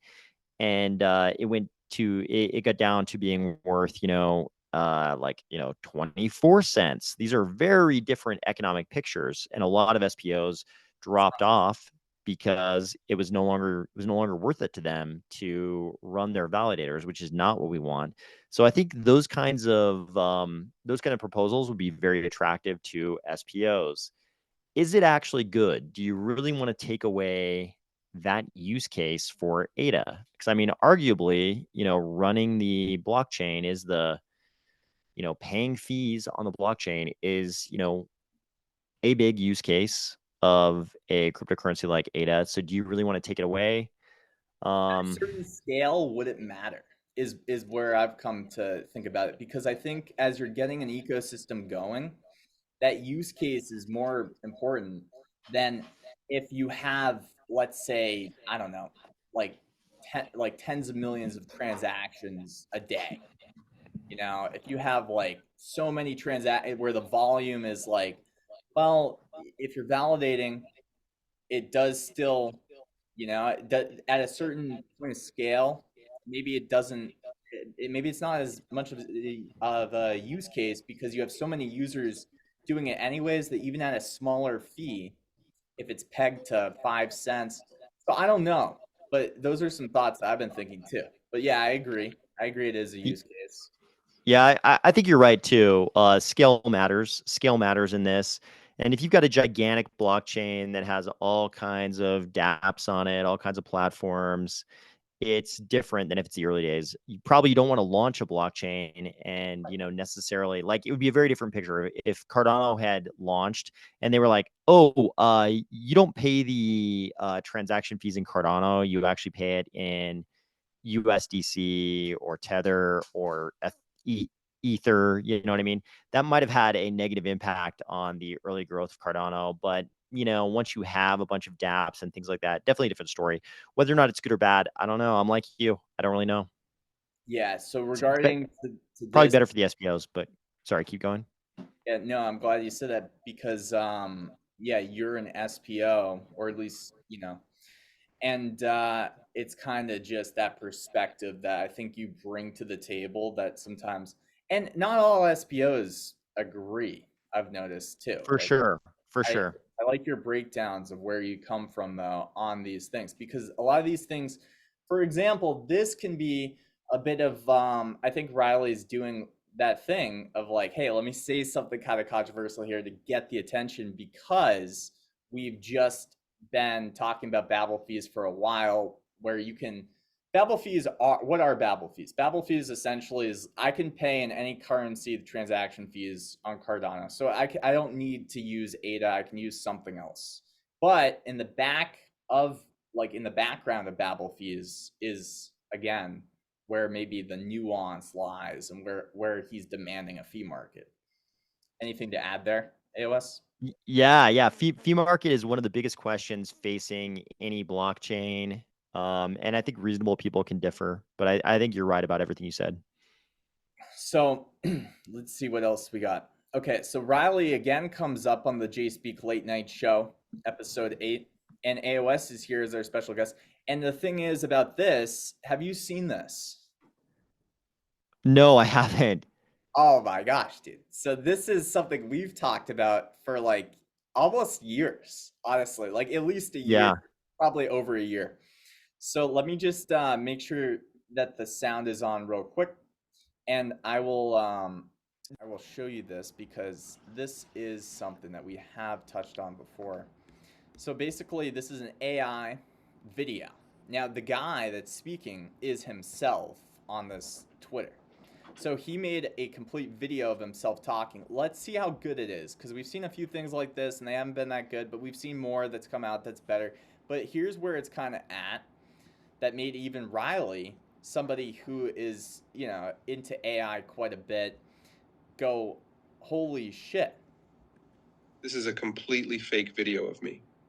The AI used 30 seconds of me talking to a webcam and 30 seconds of my voice.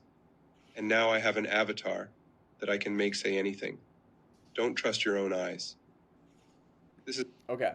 So let me just do the screen sharing because I just want to make sure that we're good here. But basically, if you have the okay, share screen, boom, and then we'll go boom. Okay, AOS. Did you hear that? Because the only things that I could notice is some of the background stuff, it looks a little bit like, but the guy himself, he's completely realistic. Like, there's a couple of things, if you really look close, you can be like, well, that kind of looks a little bit like AI is messing up this background. But besides that, that's, you know, we're getting there. Yeah, it's really interesting. Oh, looks like the echo's back. Oh, is it? Let me just make sure. I thought it wasn't. Okay. Okay. Well, I'm sure we're good now. Yeah, try. Yeah. Okay. I'm sure we're good now. Let's see. Is there echo? Nope. No echo that I can detect. Yeah. So what's really interesting is you and I have been talking about this for years now at this point. Ever since I think the first instance of this that was really convincing I saw was a video of Rogan. Rogan was doing like a fake interview of someone who he's never actually spoken to, and he was using words he's never used, saying words he's never said before.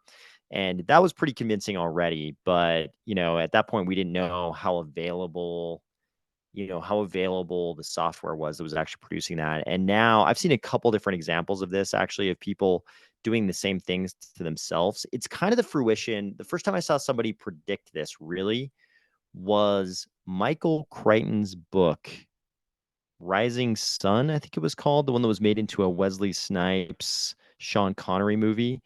And in the book, maybe not in the movie, but in the book, there's a line where someone says, oh, we have video. We have good evidence. We have video. And another character is like, video is no longer admissible in courts.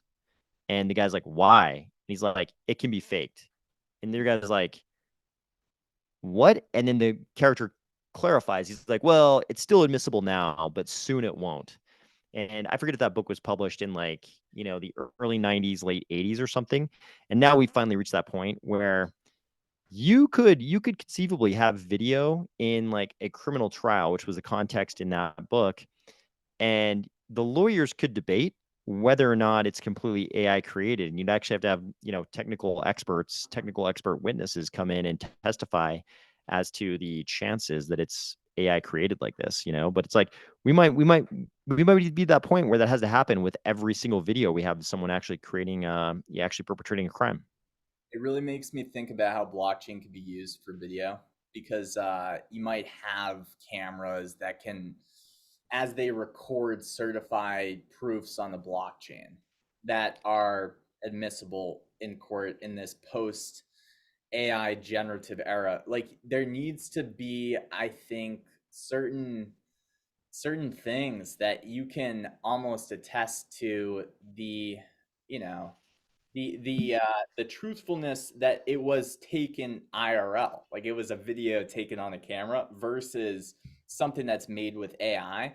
And I think that comes down to the actual like camera itself, right? Like it would almost have to be manufactured and certified, and maybe there's blockchain on the back end of the in the metadata of that video that's taken on a certain camera and like an iPhone in 20 years. But I definitely, I think blockchain has a role here, but it is a big problem.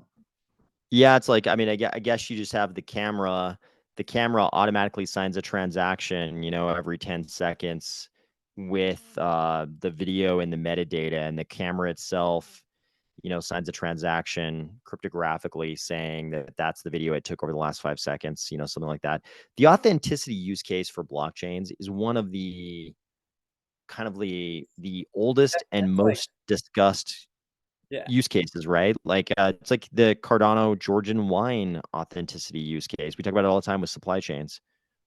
Yeah, no, exactly. I mean, I've seen the Thales scan. I remember that was a huge thing for me, looking at how they built NFC chips with 2 antennas, one that breaks if a wine bottle was tampered with, and the breaking of that antenna would actually create an electrical signal that activates the second antenna, and that would actually interact with the blockchain. So you could see pharmaceuticals as they go through and different things. And yeah, I agree 100%, but we are getting closer. So let me just run through. Okay, so these are a couple of things. I won't have you comment on this. No BS Radix Research episode 11 we did today. 200 around 170 people tuned in. Thank you for tuning in. We had Riley. We were talking about a bunch of concepts, so feel free to check that out. And then Monday we have Metaverse Monday with Cornucopius. So that will be interesting. I don't know if you have any thoughts recently on Cornucopius or the Metaverse AOS, but it's something we've been following, and I'm excited to see what I think. There was kind of like a node sale recently for Cornucopius, if I'm not mistaken. They also opened up a public sort of over Christmas break, like a public week for people with lower tiered assets than the mythics could come in. And I'm just kind of curious on how those things kind of went from Rob and Josh's perspective, but I'm also interested on some of their thoughts of like what 2024 has in store.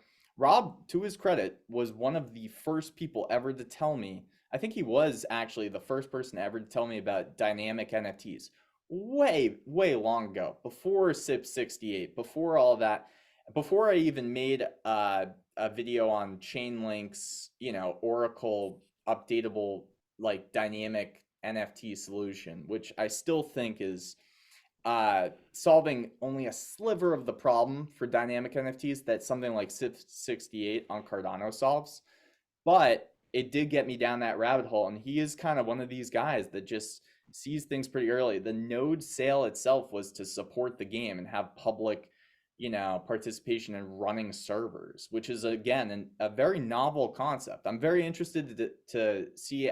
I think that will be correct. Like, I think that idea of games being hosted by the players could actually be one of the most interesting concepts I've ever heard from Rob. I didn't purchase a node. I don't know what's going on with those, but I always love hearing some of the ideas, and I want to kind of re-chat about what's been happening lately. Any comments on Cornucopius?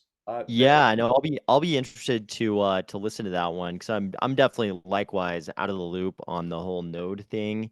I think I do remember you talking about the discussion you had with Rob about the dynamic NFTs way back in the day. I think I remember you talking about that offline. Man, cornucopias is one.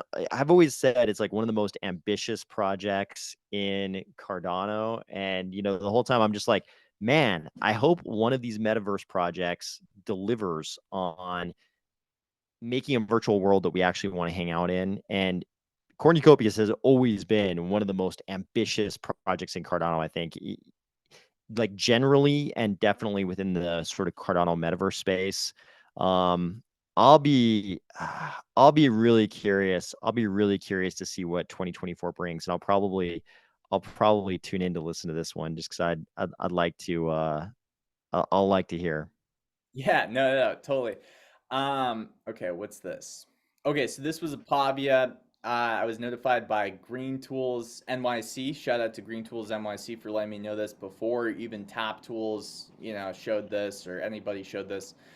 Pavia burnt 1 billion Pavia tokens. Oh, I didn't even know about this. Really? I think it just happened. Like this is cutting edge news, AOS. So this oh, the Jspeak Late Night Show, brother. Maybe you're happy to breaking have this you. news.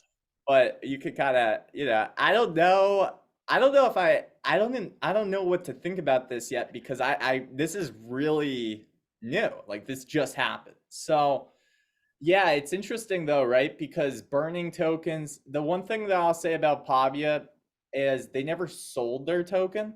So typically when I see people burning tokens, I don't always I think there's always something behind it. Like sometimes I'm like a little skeptical, a little bit like, well, is that just going to increase the sort of is that just like kind of an appeal to people buying more because you burnt a bunch and now there's less supply? So then there's kind of this aspect though where usually those times there's a sale of the token first. But with Pavia's case, they never actually sold any tokens. They just airdropped a bunch and now they're burning more. So it makes me wonder if they're trying to reduce the just like, hey, you know what, maybe instead of keeping some of these for the team, we are going to make these for the community and we'll develop some use cases, but we don't want to have them for the team. Maybe there's a regulatory reason as to why they would do that. That's currently my theory, just hearing about this today. I don't know if you have any thoughts on this, but I'm sure the holders are probably happy. Yeah, no, I would echo everything you just said.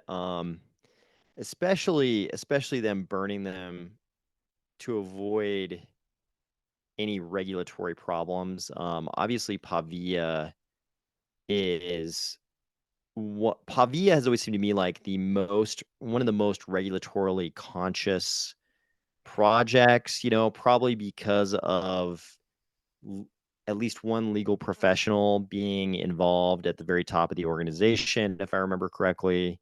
So yeah, it wouldn't surprise me at all. I mean, from a regulatory perspective, it's a very different picture if you just give people a bunch of tokens for free and you don't even keep any for yourself. If you burned all the ones that you were maybe going to keep for yourself, it's a different regulatory picture than if you gave people a bunch of tokens.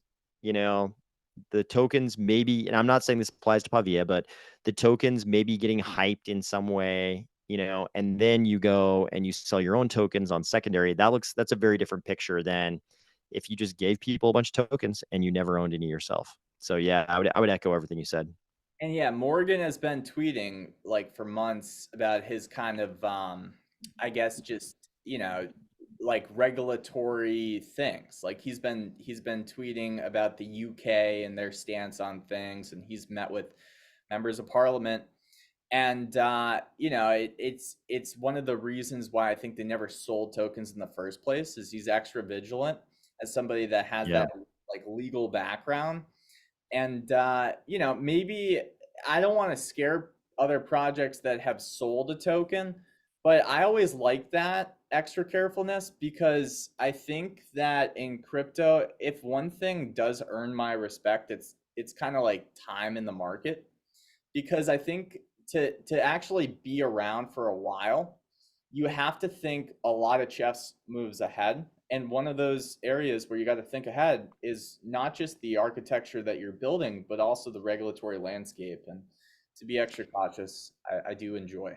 I do enjoy. Yeah, I mean, there's in my mind, there's a lot of direct trade-offs for these projects. It's like there are a lot of ways, there are a lot of choices you can make that will result in you collecting a lot more capital for development that are put you way further out on the regulatory risk spectrum. And in blockchain ecosystems in general, we see projects across that spectrum. We see some projects that are very careful. I would put Pavia in some ways, I would put in that camp. I would put Charles in that camp. He seems to be very mindful, for reasons we've talked about a million times, very mindful of certain regulatory things. I think Pavia obviously is the same. I mean, Pavia was totally anonymous at the start. They just kind of like launched their project out of the blue. I think a lot of that probably, regulatory concerns in mind. And it's like, you can collect a lot more money. You can collect a lot more capital to build your project if you do sketchier things. But I'm like you, staying power inside the Cardano ecosystem says something to me. And a lot of the projects that seem to have good staying power are the ones that are more careful like this. Okay, and we'll be right back after this. Okay, great. All right, so we're back from somewhere. Okay, so Playground patch coming next week. In-game switching of avatars means you can now seamlessly switch real-time between your Ready Player Me avatars and your in-game mechs. This is like a reoccurring thing for me, AOS, covering Pavia, because I've seen what they've done with the Playground, and I like it. And I'll tell you why. Because even though these things are all small by themselves, if you actually look at them, they're just features that they add.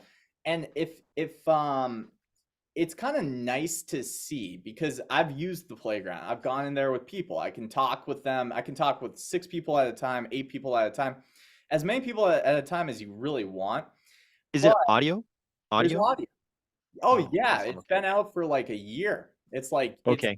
It's good, man. But the only thing that makes it inaccessible, and probably why some people that have Pavia plots or have been looking at the product haven't been in there, is because PC only still. So that's my problem. Yeah, keep going. Right. So that's understandable. But the people that do have PCs have been in there with, it's been the audio is actually, like, in my opinion, the selling point right now. Like, it's kind of so seamless how you can chat with people in a group. If you don't want to hear other people, you can kind of create a group call, and then you won't hear other people. If you want to create a group call but still be able to hear other people, you can. If you want to just have 3D proximity chat, you can. So if I go closer to you, I hear you louder.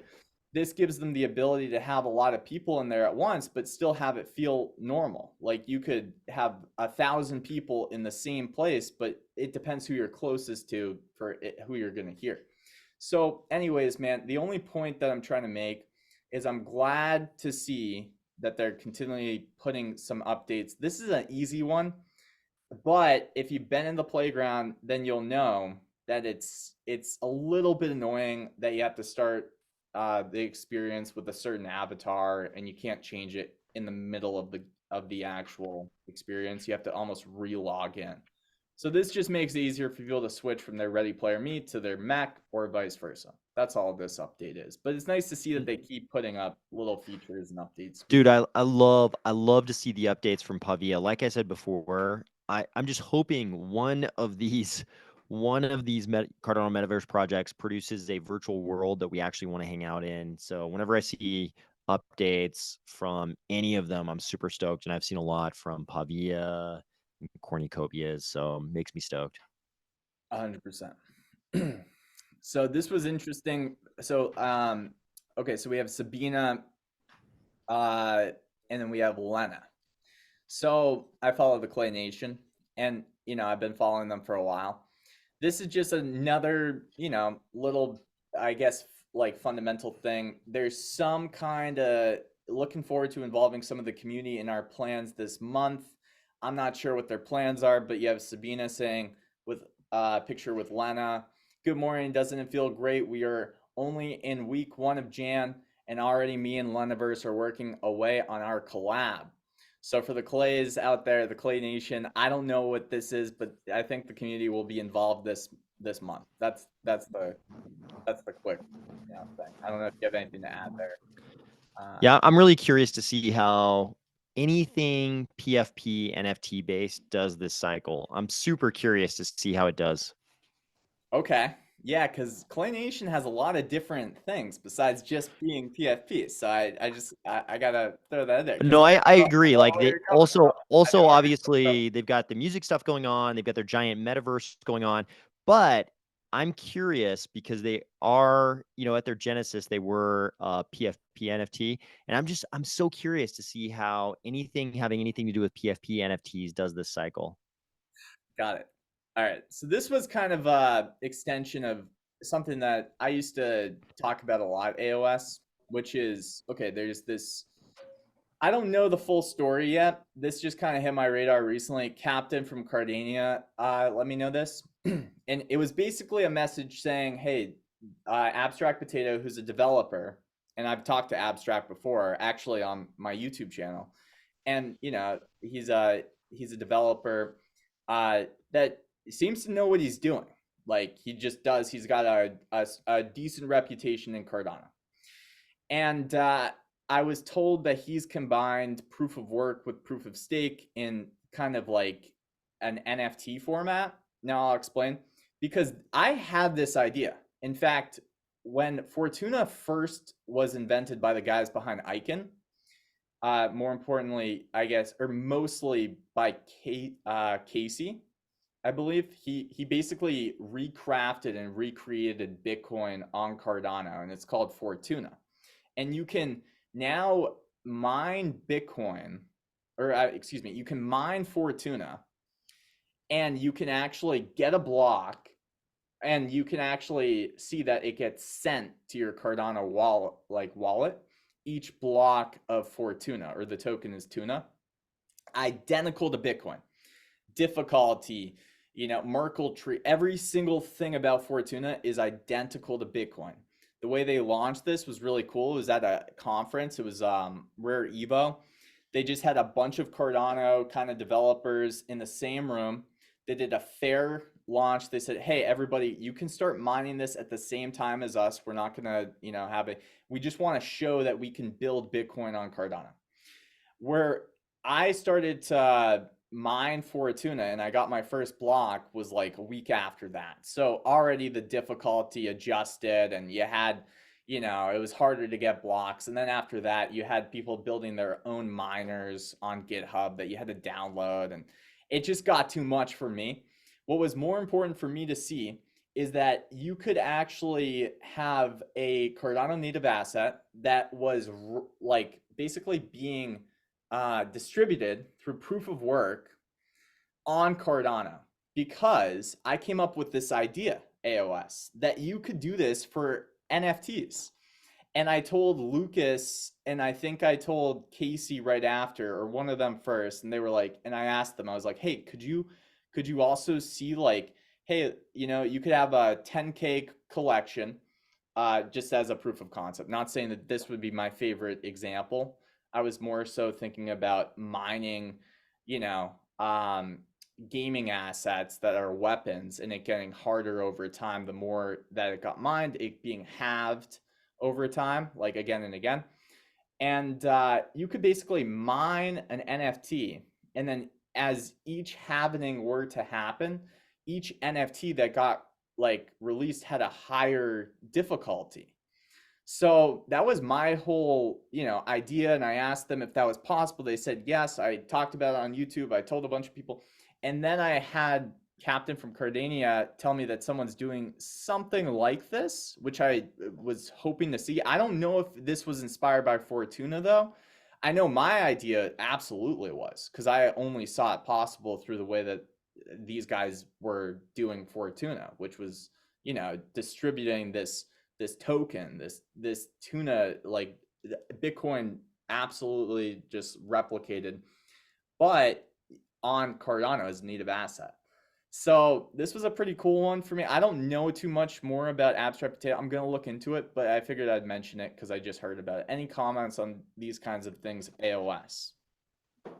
Yeah, super interesting. I could see this being useful sort of down the road.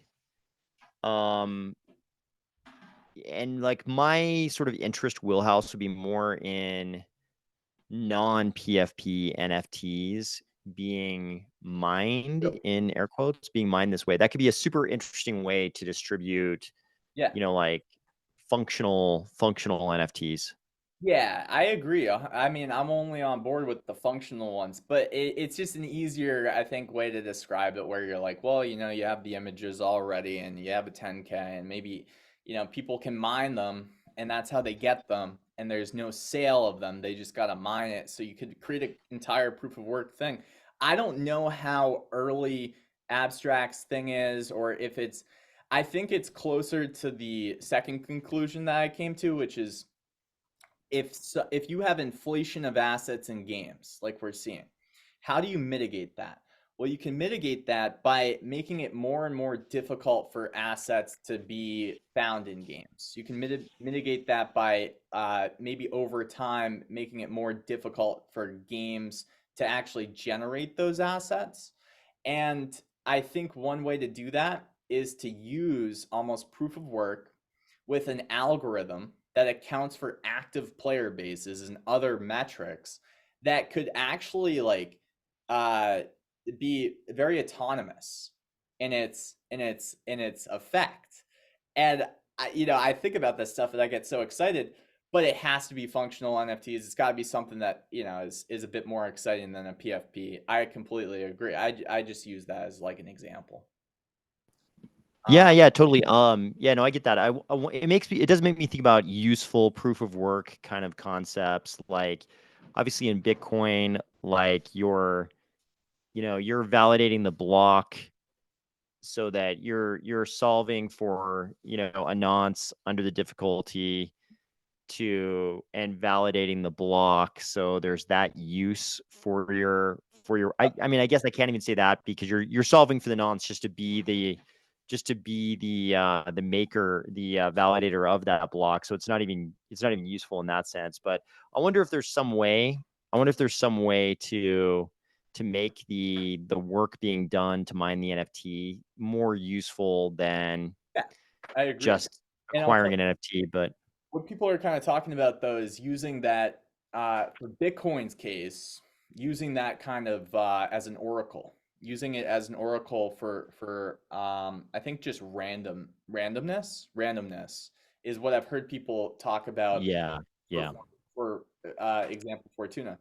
The thing is about this next generation of what I think this all creates when I started thinking about NFTs and proof of work was the ability to have different consensus than Bitcoin or different, and have on-chain gaming incorporate it in a way that sort of can run certain things about that on-chain game.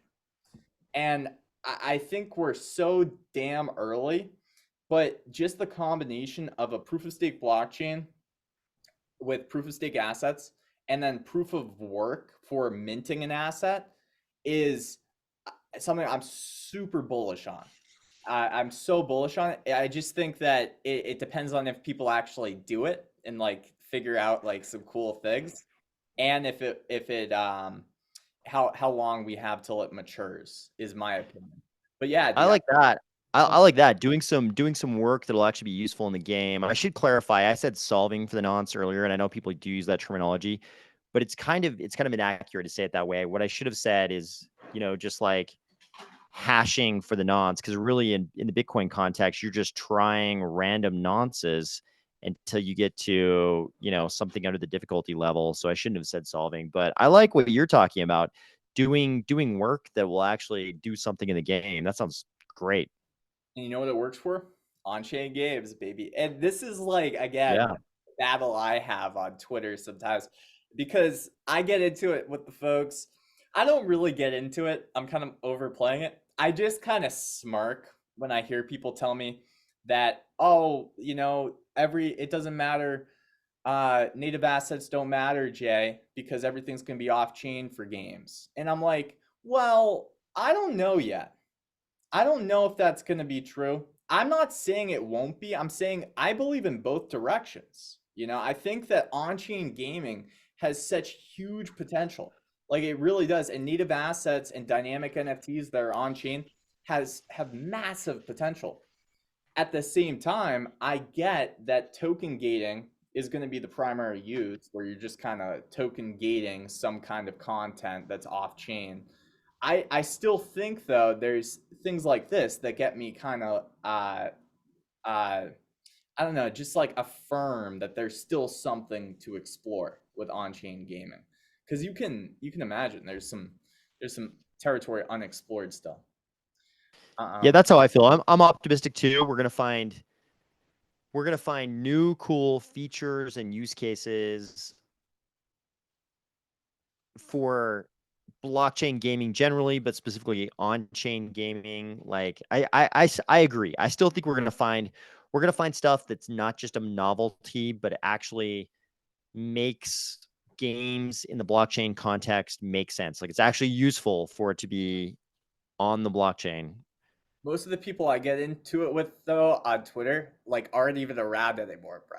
Like I feel like it's a time frame thing. Like I think because my time frame is so fucking long that like I can look at this and think, oh, okay, yeah, in 3 years there's gonna be way more. There's probably gonna be 4 more, 5 more proof of concepts leaning towards this direction that take us further into like maybe a breakthrough here, maybe a trend, or maybe this becomes some kind of just like anything in crypto that kind of explodes. It starts out as kind of something very novel, and it's like, how did that happen? And then everybody's thinking about where it could go in 5 more years. And I just think that this is one of those things that if you give it enough time, you're going to see some work done in this area. And I think because maybe my time frame's just long, and folks that don't see this are probably just in it for maybe that month or like maybe even just 1 year, and aren't continually like in the trenches. And I think it's a time frame thing that helps develop those theses personally, from personal battles and experiences. I don't know. Not everyone that disagrees with me is gone, I should say. There's some people that are still there, but I do think it's a time frame thing for the on-chain gaming pro arguments. Yeah, no, I totally agree. Like the ownership of digital assets within games, like that not being on a server that can be turned off, like that's the first principles explanation for blockchain games. And it's like, even though it hasn't really come to fruition, it hasn't caused this wave of mass adoption, I still, in my mind, it's still undefeated in terms of it just being a principle that on its own is true. You know what I mean? It's just like, it's true. Would I rather, the things that I've accomplished in digital worlds, would I rather those be under my direct ownership or just be on some server that somebody can erase at any time? It's like, the answer is very obvious. There's value in myself owning that. I think it was iMusic, and I think I switched from like a point from Apple to some other service provider, and then I switched back. But I remember, I think it was this. It was like I lost a bunch of music that I paid for, and I guess because I was with a different service provider, and I couldn't recover it. And it's any digital content where you're even on a different service provider or in gaming, a different game that you could probably use. It's the same thing. It's like, do you want all your digital content to be yours, or do you just want it to be on your account that you don't own your account, and maybe you're paying a subscription for, maybe it's a perk of being an Apple iPhone user, but it's not like if you switch from Apple to a different service provider, you would still have that music. I hope I'm saying the right example, but I remember this happening with music, and it was kind of a thing that I like to bring up sometimes, because it's the same thing. It's like if you imagine an account that you maybe have access to versus each song that you buy. It's just, Yeah, no, 100%. You see it in the music world. I remember there were whole albums I bought that were part of some Google Music thing, and I have no idea if they're still even accessible. I haven't listened to them in years and years because I have no idea how to navigate to that particular Google service or even if it still exists. So I've seen this with video games as well. Like Google Stadia was a massive gaming platform. Not massive comparative to some other platforms, but a lot of people using it. And for some of the games, the progress you had made was transferable to various other platforms. And for some games, they were just like, sorry, none of your progress is transferable. If you were playing this game, you've just got to start over. You know what I mean? I think it's a really good and obvious use case. And I mean, it's cited as the reason why Vitalik wanted to start Ethereum, because he lost his World of Warcraft character. I don't know if that's just lore or if that's actually true, but I've definitely heard it repeated many times. Yeah, man. All right, so let's go over to this. Oh, it's AOS. Oh, what's he saying? Oh, he's talking he's talking about 19B-4 filings. What are those? So you see here, just in all spot Bitcoin ETF applicants submitted 19B-4 final amendments, and then you see this nice little article explaining SEC form 19B-4. Is that how you say it, or is it 19D dash 4? Does it matter? I don't think it'll matter for any of our listeners. Okay, They just need to know it's an SEC filing by SROs, self-regulatory organizations, when they change their rules. How do you pronounce it though? Do you say the dash or no? I would just call it a 19B4. A 19B4. Okay, cool. Is a form that is used to inform the Securities Exchange Commission of a proposed rule change by a self-regulatory organization. SROs is what we're learning today, pursuant to Rule 19B4 under the Securities Exchange Act of 1934. An SRO is a non-governmental body that exercises some degree of regulatory authority over an industry or profession. Examples of SROs in the financial industry would include stock exchanges, such as the New York Stock Exchange. I didn't even know that, by the way.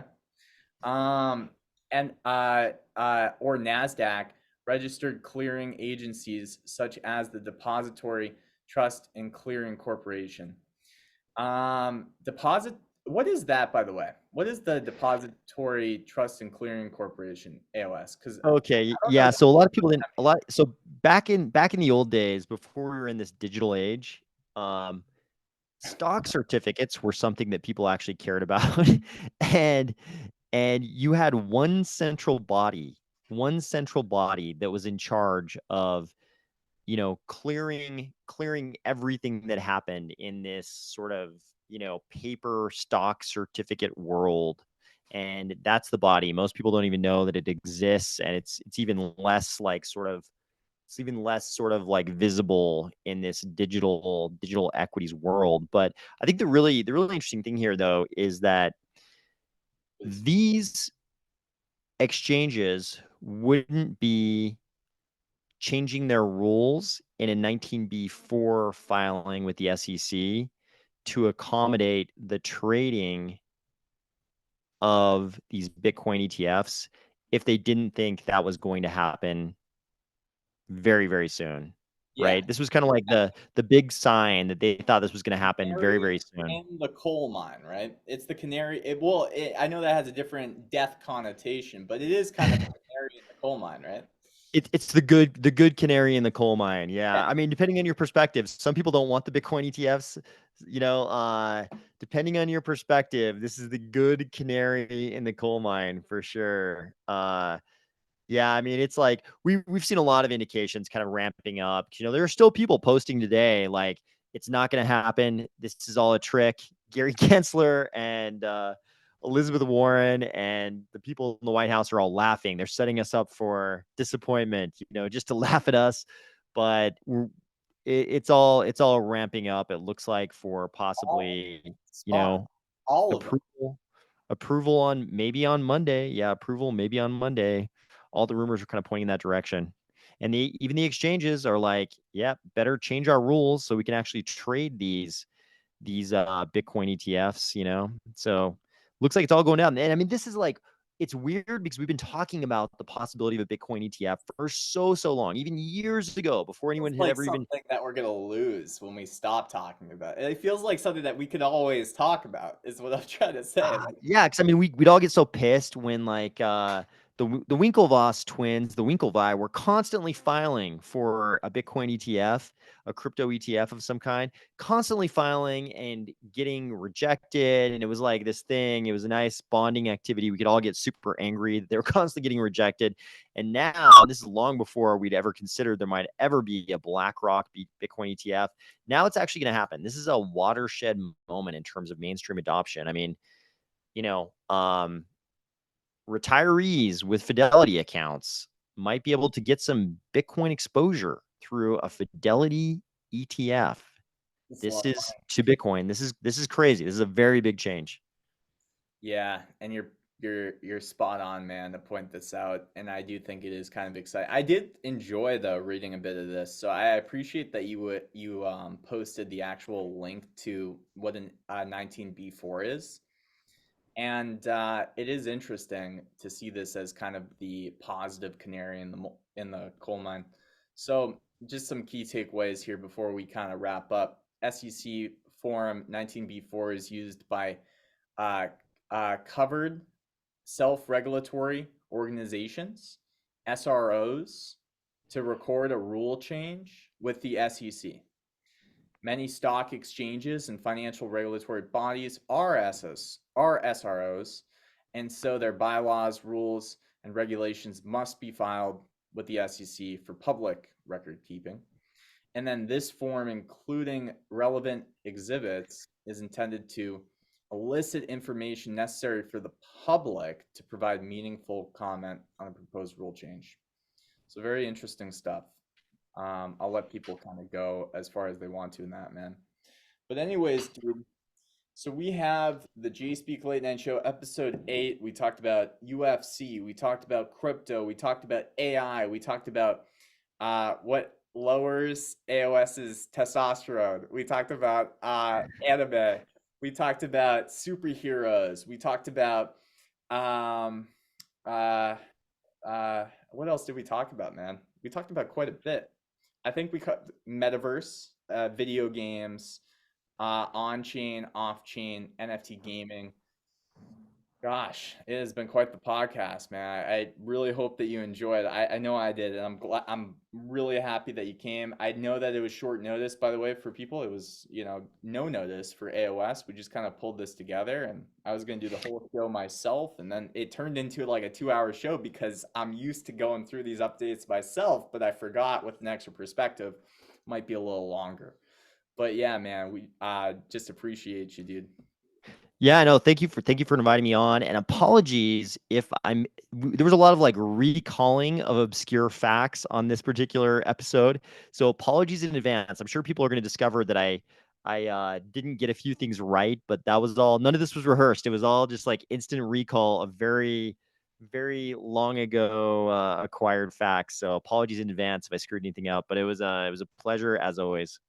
Yeah, no, 100% correct. AOS and myself all the time. I like that. I like going off the fly to test myself. So when I see those corrections and stuff, it kind of can reinforce learning because you don't know it until you know it. But a lot of stuff that we cover, we just kind of forget because you forget more than you learn sometimes in this space. And I know when we got into consensus or Bitcoin, that's memories do fade there because it's so technical and stuff, and I understand that. All right, man, well, it's the late night show, so I'll let you go and get some kava or whatever you're gonna do. Anything that you have plans for AOS before I stop the recording that you want to tell the people, or I could just kind of cut it off and we could man, I was 2 kavas deep during this whole podcast. How about you? Any kava in your system tonight? Yeah, man, I'll say that I had some just to so people can cut me some slack. But yeah, man, also two Kava's deep. Definitely. Hey, on the next time that we do a collab, let's explain Kava. Let's explain the rabbit hole that's Kava. But with Okay, that, next time yeah. it'll be the Kava cast next time. But with that, we're going to stop the recording. So thank you for everybody, and we will see you next time. Peace. Jspeak Late Night Show. Peace. With AOS.